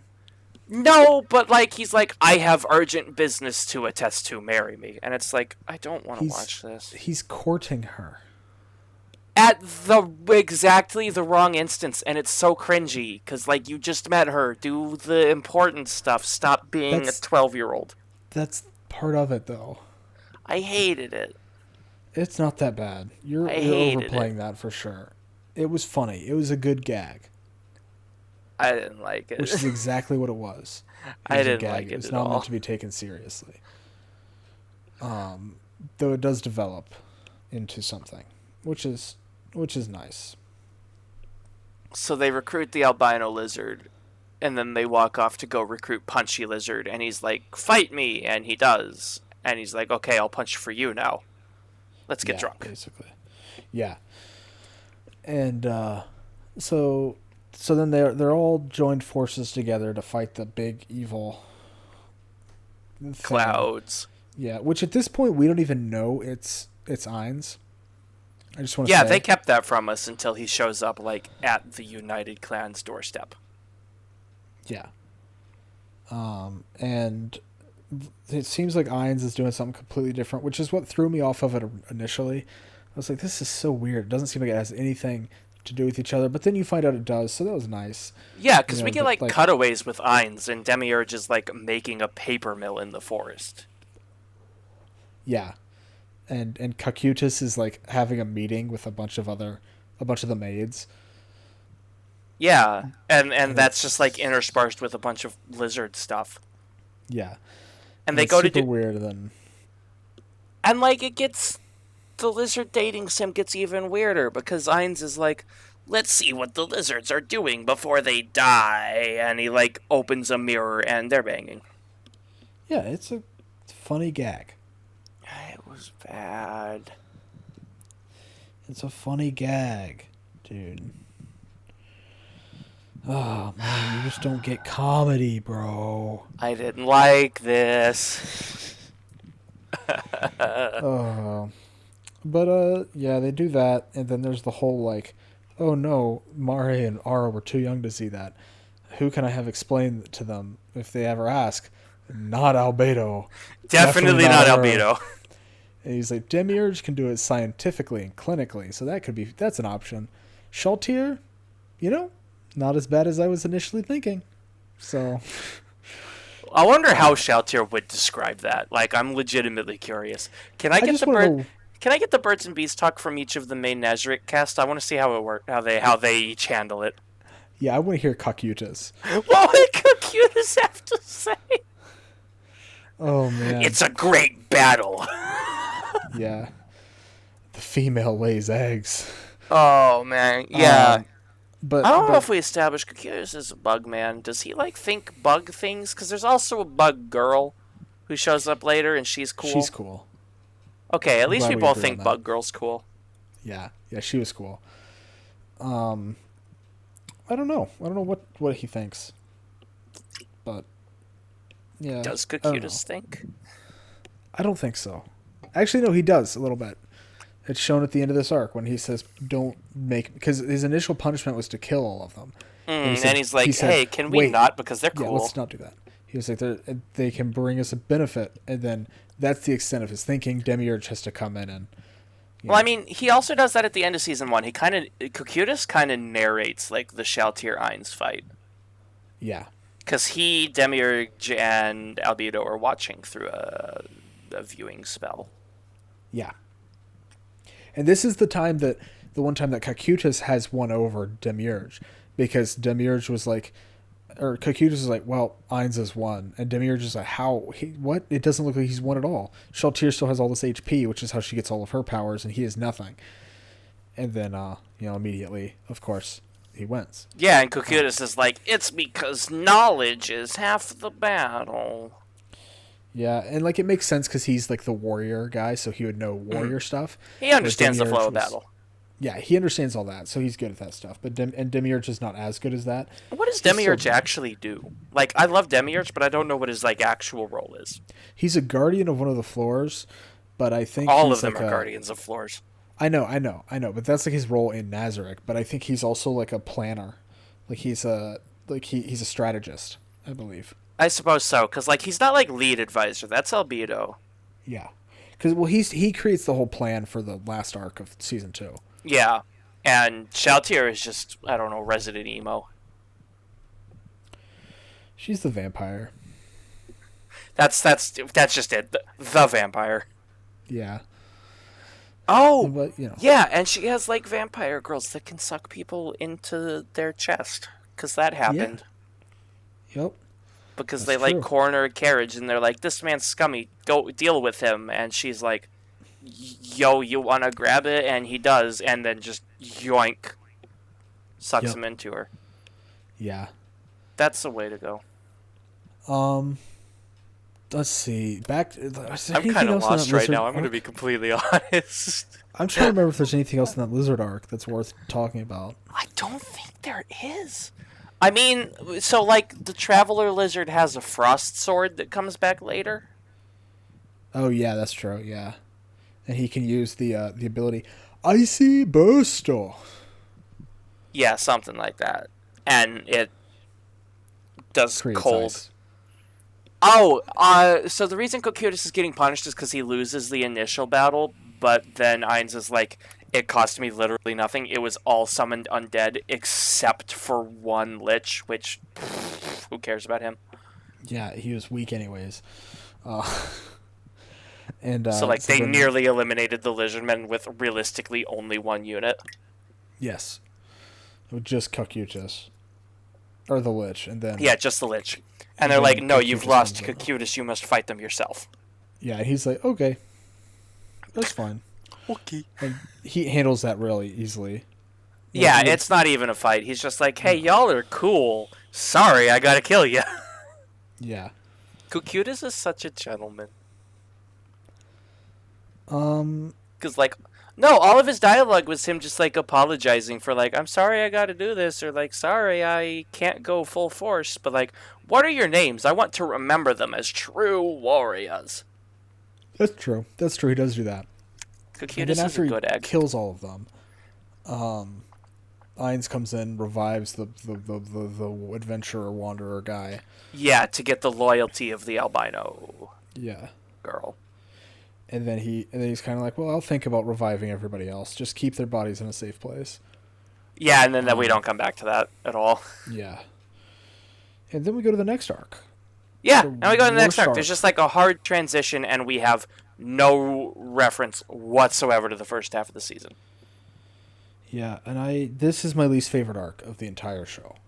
Both seasons. This arc was bad. I think I enjoyed this arc over the Lizard arc, although I understood this arc less than the Lizard arc, if that makes sense. No, I get you. I enjoyed this more just because it was Sebes getting to go do his own thing, and I love Sebes. I was just too confused most of the time on what was happening, who all these new characters were, why I should care about these characters. Yeah, I was pretty easily invested in the Lizardmen thing.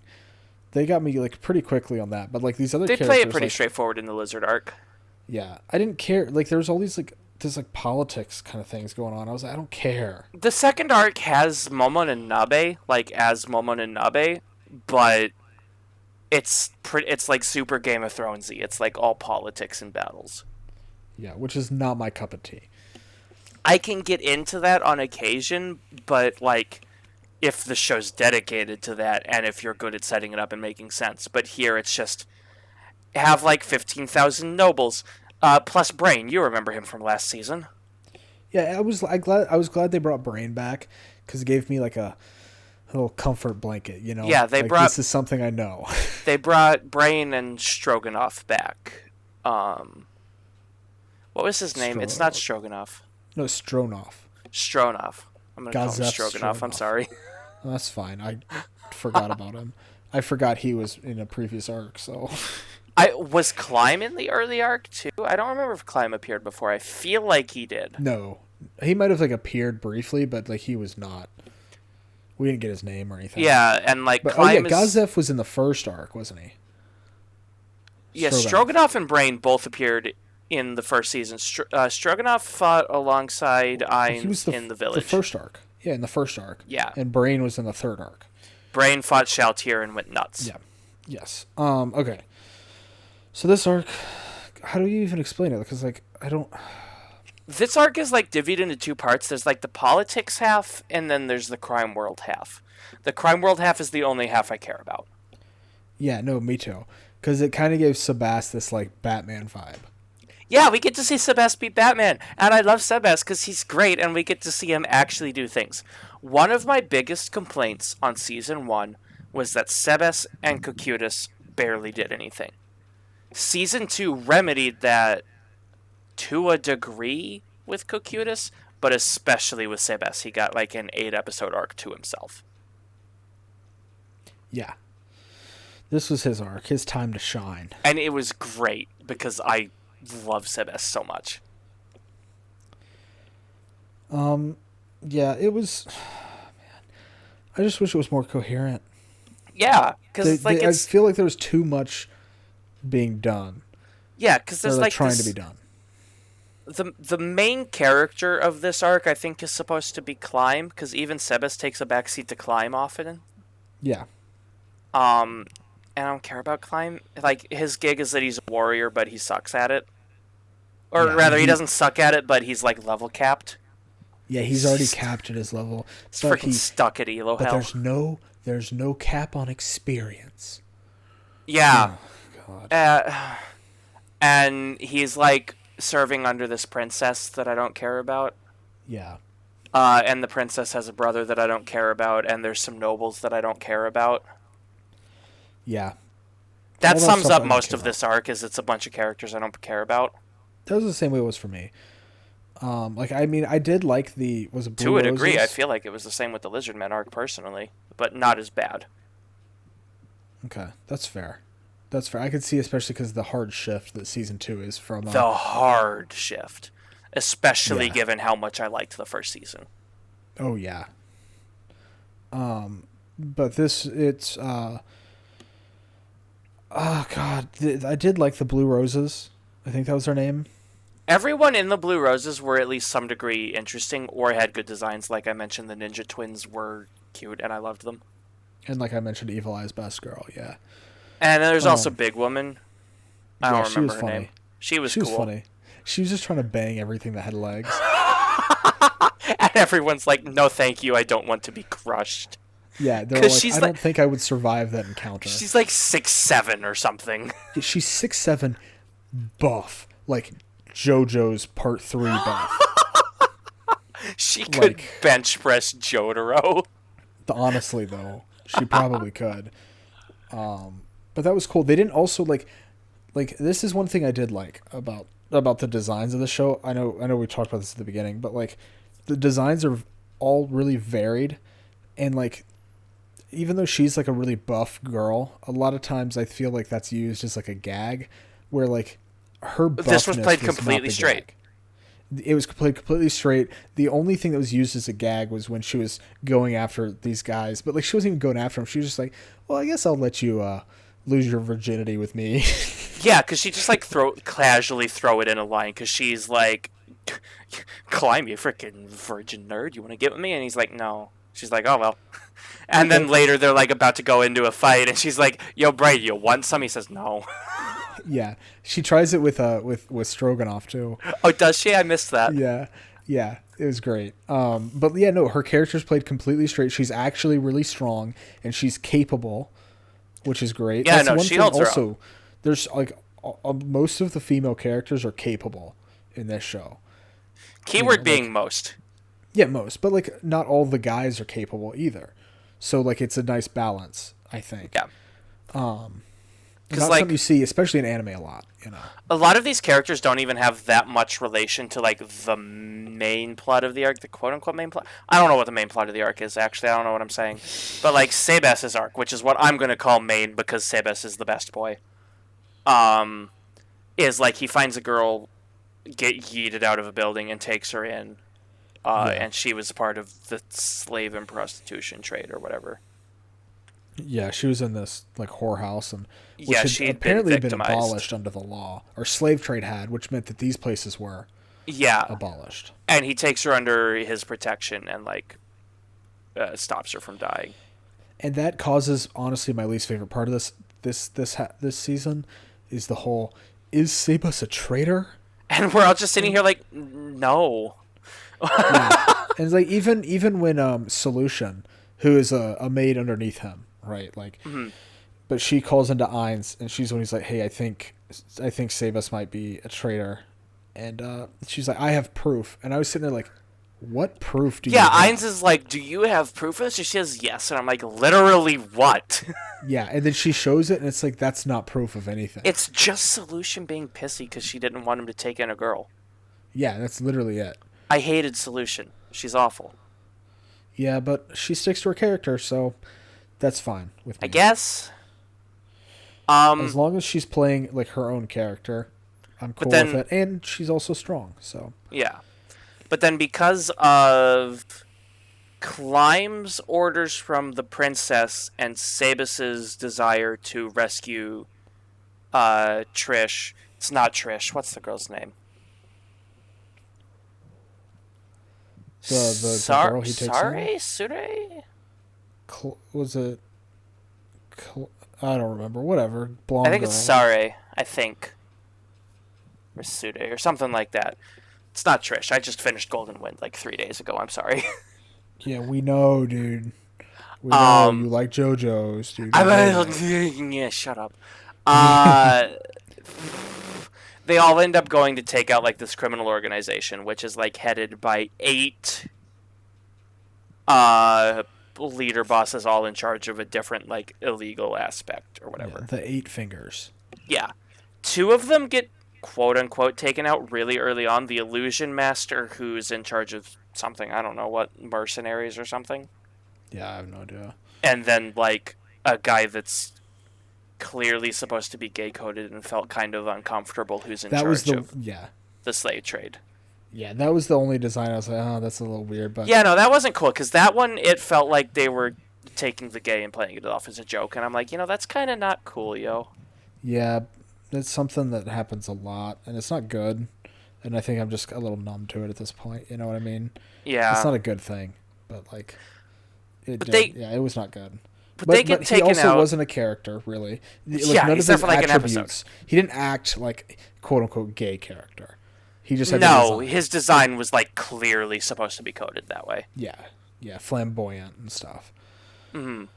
But they get taken out by Climb and Brain, and freaking Illusion Boy comes back later, but barely. But what I think is really cool is they've got like effectively these 8 bosses. They hype them up as the 8 bosses, and they all have cool designs except for Coco Doll, which is the guy's name, the slave trade guy's name. All of the rest of them have these cool like appearances. Because Sebas shows up at like where they're all camped out, and 5 of them show up. Yeah. And they've got like a blade dancer. They've got a lich who looks like Two-Face.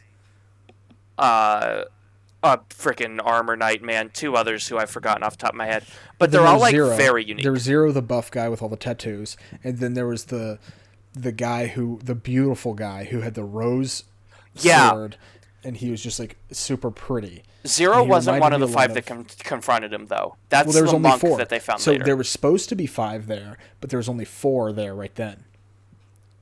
Because he said, "Oh, there's only 4 here." 2 had already been dealt with, and they find 0 later on, and 5 are at the front gate. That's all 8. No, 0 was supposed to be at the front gate. No, 0 was supposed to be up in the patio above them. Oh, that's right. But there was still only 4 down there, because I remember Sebas made a comment about it. I feel like that's wrong, but that's not worth going into right now. I remember that specifically. But anyways, what I wanted to say about that one character, the like pretty boy, is he reminded me a lot of I just completely forgot the name now. There's this one character in One Piece who is like that, and he's like all about being pretty and stuff, and he reminded me just a lot of him, but like less of a character. So yeah, that's all I wanted to say. Yeah, that wasn't worth it. Okay, let's continue. 5 of the 6 arms, the most powerful unit of the 8 fingers, once again tries to put an end to Sebas' life, but the former lost and die. Yeah, there's 5 at the door. It doesn't say which ones they were, though, which bothers me. I only remember there being 4, because there was the Shimtar Dancer, the Lich. Yeah, the Armor Man and the Pretty Boy. Yeah, there was only 4 at the door, because he beheaded 4 people. And then there were 2 that had already been dealt with, and then there was 0. Who's the 8th? Yeah. The girl. Right, the 8th was like under Nazarik's control. Yeah. Sorry, I thought they fought all 8, but you're right. They only had to fight 7 because Mare was busy torturing the other one with demon bugs. Mm-hmm. Okay, you win this one. You win this fight. I can admit when I'm wrong. Hey, gamer, dude, let's go. But yeah, like all 4 of them with their cool designs, they start dancing and fighting and being like, "We will defeat you," and then Sebas is like, "Poke, poke, poke, poke," and all 4 of them die. Well, what happened? Sebas was gonna, I think, give it a little bit of time, and then the Lich says, I'm the undead king or something, and he's like, oh, that doesn't fly. The like that GIF that just says triggered as it rattles on the bottom of the screen that comes up. Yeah, exactly. And then immediately Sebas beheads the Shimtar Dancer and the Lich, and then the other 2 are like, oh no, and he beheads the armor guy. The blood gets on the pretty boy. The pretty boy's like, oh no, and then he beheads him as well, all with 1 punch each. Reminds me of another little anime. Yeah, so he just kind of yeets on them and then keeps going in to do his own thing. Zero, they were like he was told Zero's up top, but he wasn't. Yeah. And we He's cut down to below. Climb and Brain fighting Illusion Man. Yeah. But they have a rogue this time, and he uses Dust of Appearance, and they just kind of crush him. Uh-huh. It was pretty easy. Yeah, all of them went down like super easily, but that's because most of them fought Sibis, and he can just kind of. If they're fighting anybody from Nazareth, they're going to lose immediately. If anyone fights anybody from Nazareth, they just explode. Yeah. Um, And well, actually, that's not quite right because there's an amazing fight. I think we've already gone past it, but I'd like to double talk about it because we get to talk about the Bug Girl. Bug Girl. Bug Girl is a fun fight. I think this is happening at the same time, basically. It might be because Bug Girl ends up fighting Buff Woman. Yes. One And of the Ninja Girls. Twins shows up, Yeah, and one then of the Evil Ninja Eye Twins. shows up, and they all fight the Yeah. Bug Girl. Yes. And the Bug Girl is winning against the Buff Girl and the Ninja Girl. Mm-hmm. Yeah, then, and she's. What do they call her? They call her. It's not an Arachnomancer. It's similar though. It's something Mancer. It was something Mancer and it had to do like Endomancer. Entomancer. Yeah. And like literally all of her abilities were summoned bugs, and it was such a cool design. Like she has a beetle that holds onto her arm that she uses as a shield. She gets like a bug with like these sharp pincers that she picks up and wields as a sword, and it's so cool. And her face is actually just a bug, and it's just Yeah. a mask. We find that out later because I noticed that was weird because like her mouth never moves when she's talking, so I thought it was just like psionic. But then we see her like drool from her chin later. Yeah. I want to go into that kind of thing later on in our overall thoughts. Oh, would you like to do that separately? Okay. No, that's fine. We can talk about her specifically, like that kind of stuff. It's the whole mouth not moving thing. Something I want to mention. Okay. Just don't let me forget about it. Just make sure to bring it up. Yeah, I got it in my notes. We're all good. But yeah. No. So like we also see her eat a little bit. Like and she puts it at her neck, and you're kind of like, okay, that's a little weird, but whatever. Because she's got this hair that looks like bug legs and stuff, and she's really like cute. I assumed she had a bug wig like from the start. Oh yeah, for sure. But yeah, so she's fighting those two, and she's winning. She's beating them fairly easily, and then Evil Eye comes in and with the raid. She just starts spraying bug repellent everywhere, and that's how she wins. That's literally what it is, and it's so stupid. It's perfect though. I developed this spell myself. Yeah. Why? In case she meets a Endomancer, I guess. Why? Oh man! How many bug wizards are there? As far as I know, only one.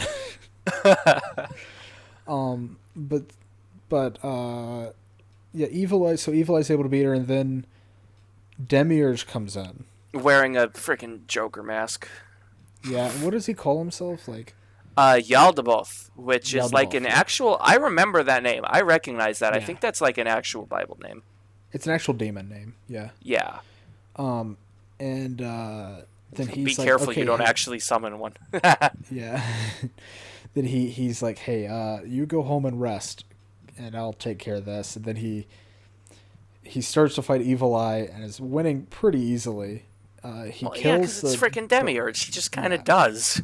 Oh yeah, and then he kills the buff girl and one of the ninja twins. On And accident. he's like, "Oh, sorry, I didn't think that would kill them. I was basing their strength on yours. I guess they were too weak." Yeah, because like Evil Eye is like way stronger than the other two. Yeah, she's extremely strong. And then Momon drops in from the sky and says, "All right, who's my enemy here?" And- Which is great. Yeah, and Demiurge is like, I must destroy the city. Well, And- then Evil Eye's like, "Oh, you're that adventurer. Help me out here. We gotta beat this guy." And he's like, "Okay, yeah, for sure." And then he goes against Demiurge. Yeah, and Evil Eye goes freaking basic at this point and starts like getting a freaking boner from Momon, and it's kind of annoying in my opinion. Man, you're the one with him as your profile picture, dude. Don't even. Because Ainz isn't the one who's being a basic anime girl. Yeah, you've got the boner for him, dude. It's alright, dude. We can admit it. It's okay. Oh, I'm not into skeletons. I'm sorry. You don't want that body pillow?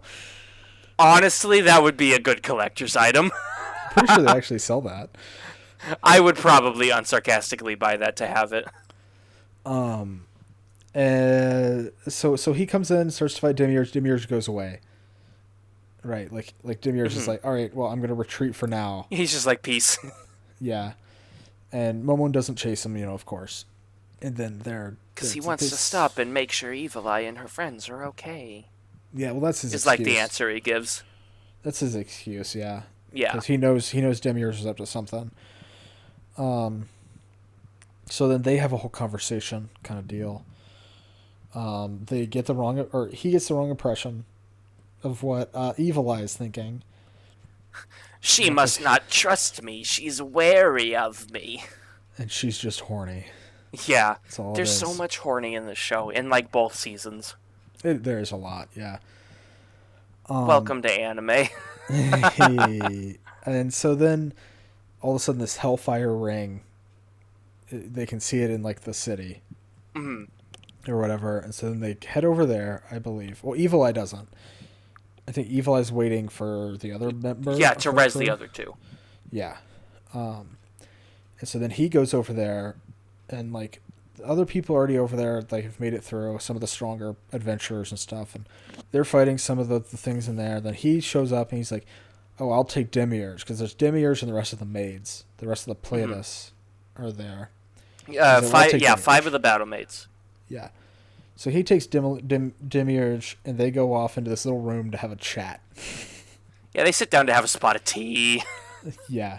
And he's like, all right, dude, what's your plan? What's up, dude? And so then he learns the plan. He's like, okay, cool. We'll do that. And then everybody else is fighting the maids, and which this actually leads to one of my favorite like single shots, kind of, is like, so Evil Eye and Nabe are like, we'll take the other 5. How about I take 3 and I take 2? And Evil Eye's like, no, I'll take 3. And Nabe says, no, shut up, I'm taking 3. Yeah. She's like, who will be my opponent? So Nabe and 3 of the battle mates walk off, and we get like this fight scene of Evil Eye fighting the 2 that stayed. Yeah, and because Nabe and the other maids don't fight, they just kind of hang out. Well, I was getting there, and then we get the scene of, I think that's when we get the scene of Momon and Demiurge talking, and then yeah, like you said, they cut back, and there's like this like pillar that Nabe and the other 3 are standing behind, and they're just chilling. Yeah, they're just hanging out.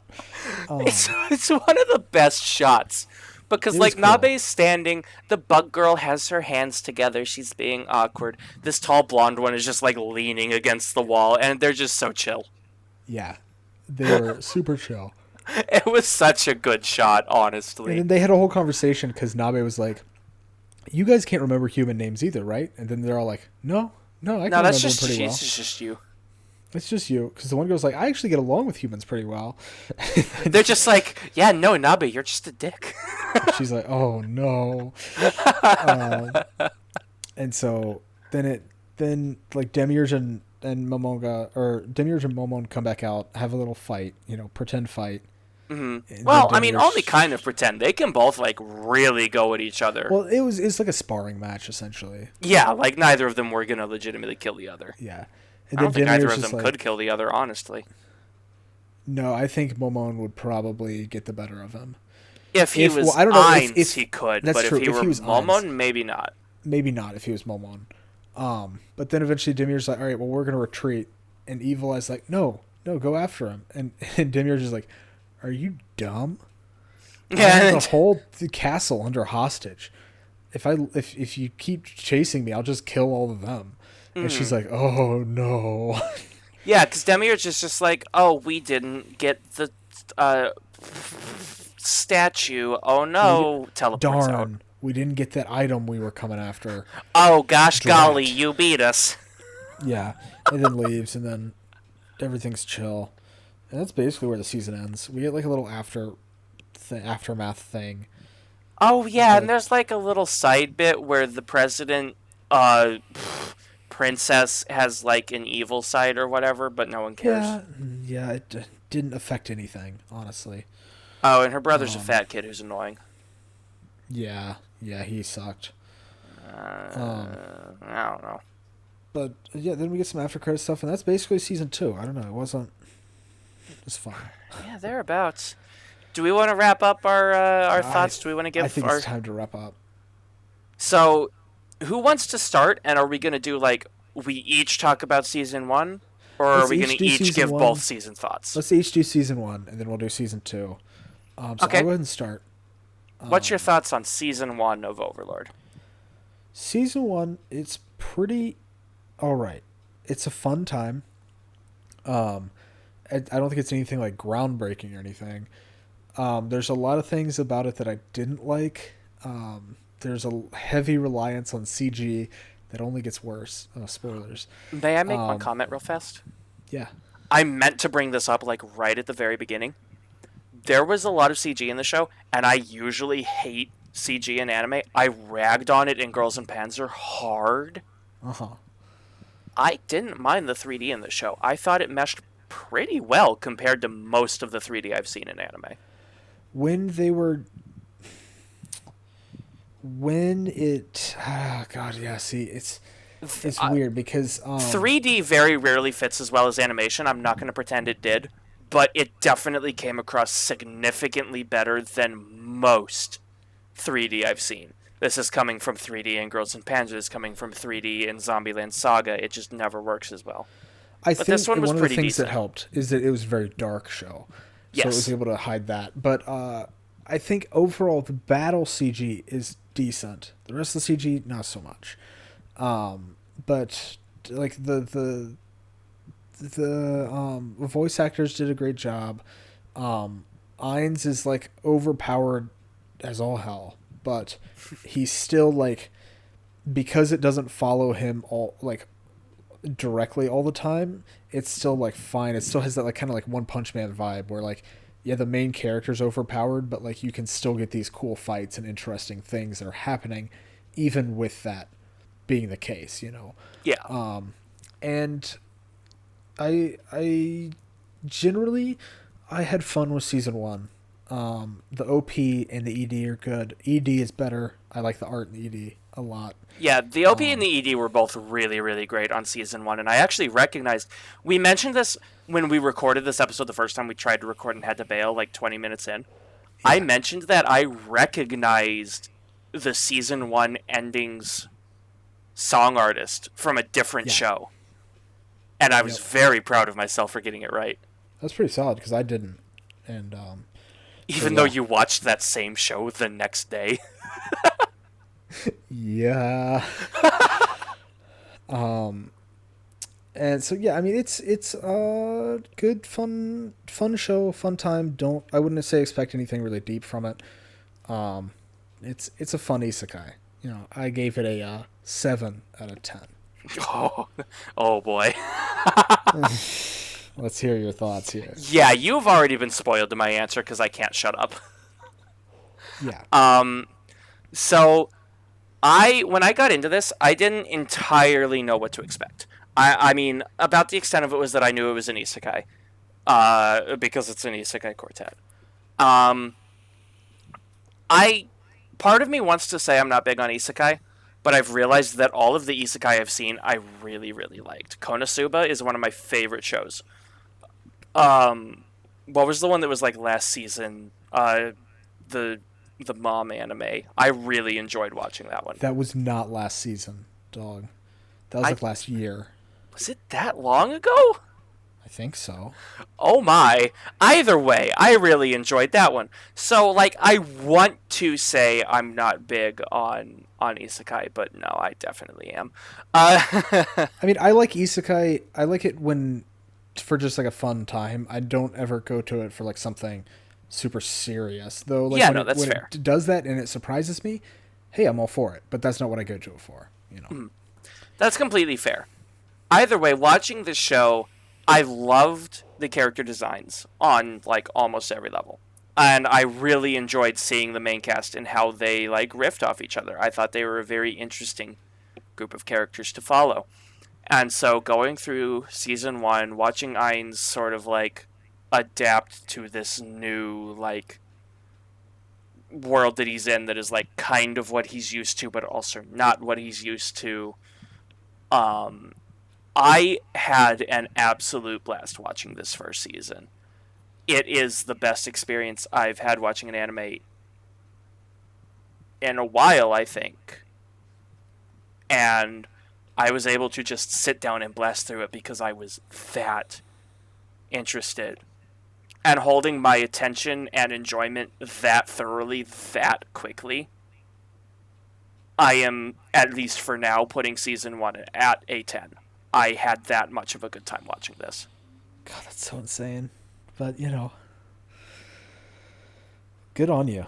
I don't know if that's like the quote-unquote correct answer, but I absolutely loved the first season. And I think that's as long as that's how you feel, that's the correct answer. What, you mean I'm not agreeing with the majority, therefore I'm wrong? Oh, God. Dude, Mal is always wrong. I don't even remember what Mal rated it at. I think like an 8. It's around a 7, I think. I loved it, though. I really enjoyed it. Yeah. So what's your thought on season 2? We may as well alternate it. Yeah, season 2. God, I do really like the Lizard arc. It's definitely weird in perspective of Overlord, but I like that arc on its own, which really brings the score of this season up for me, because that second half, you know, when I was watching this again, I was like, why did I rate this as low as I did? Because like this arc, I like this arc. I remember enjoying this arc. I don't even remember what comes after, and that's why I rated it as low as I did before on my initial watch. Because that second arc, it's not good. It's just it's a slog to get through. It doesn't make sense most of the time. And outside of that, the whole season just relies on even more CG, which like I understand, you know, needing to cut costs and stuff, but the thing with the show, wouldn't CG be more costly? I mean, I could be wrong, but no, it saves money because you don't have to draw every frame. Huh. Weird. Okay. It's a cost saving technique, but I don't understand. I don't know if this show. I hate talking about budgets with shows, but I don't know if it didn't get a good budget or something, or if the character designs were just overly complex. But only about half of the characters actually like even move their mouth to speak. This is in season 1 and 2.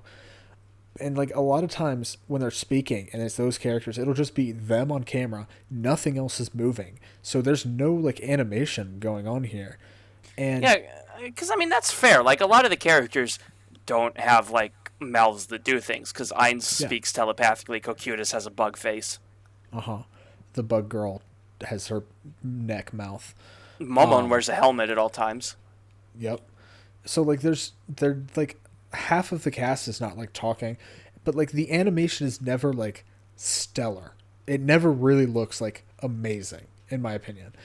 And I think it's one of the things that's just really holding this show back as a whole for me, because, and I think part of it is the complexity of the character designs.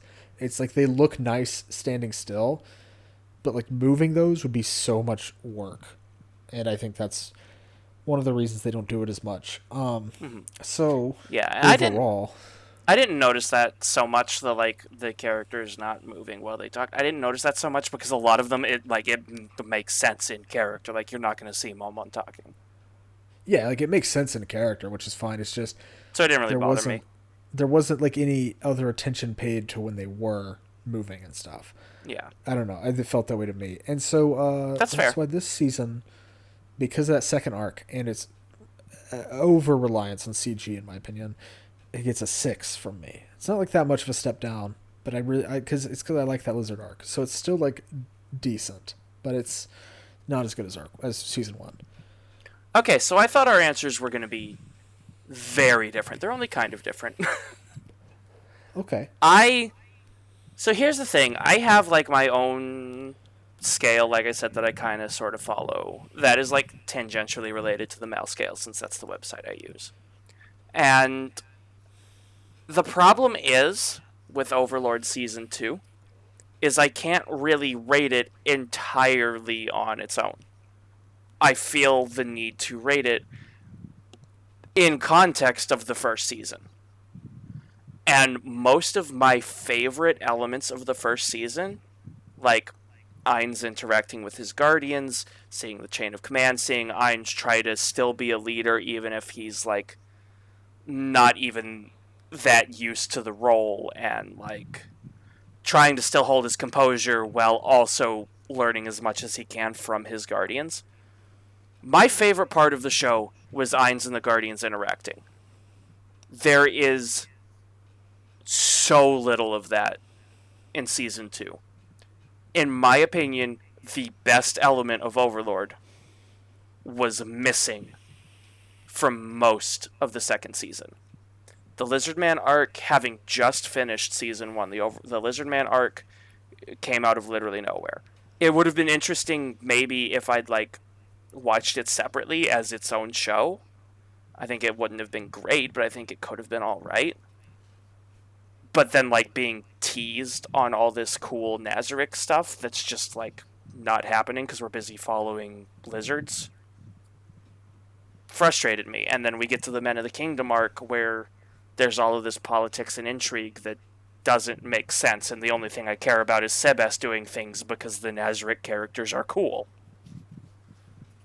Since so much of what I liked was missing, I can't in good conscience put this anywhere near the first season. I think I'm putting it at a 5. That is a harsh drop between seasons, and Yeah. that's what weirded me out going from 1 to 2, is the sheer difference in what I was getting into. It didn't even feel like the same show, and that's not a good thing. No, it was not in a good way. So here's the big question I have for you. Are you going to watch Season 3 after what Season 2 was?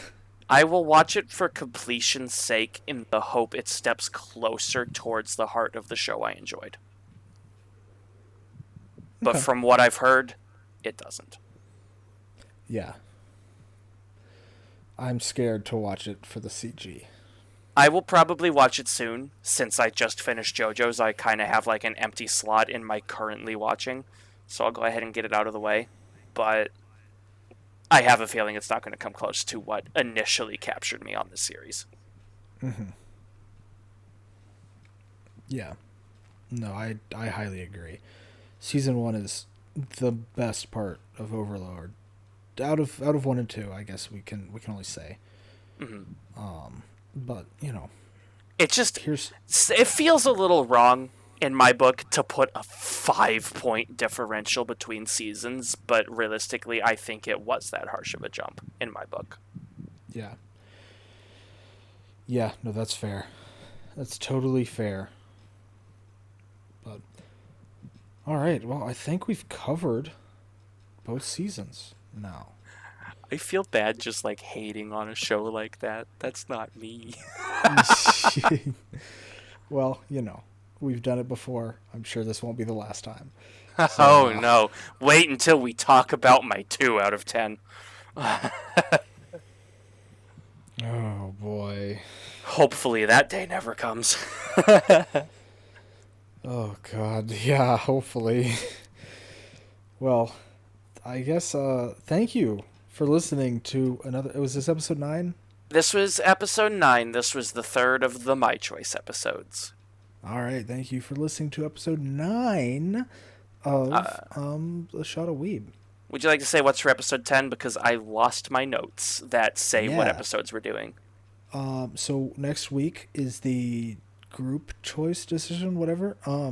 Oh, this is when we're getting to a viewer recommendation, isn't it?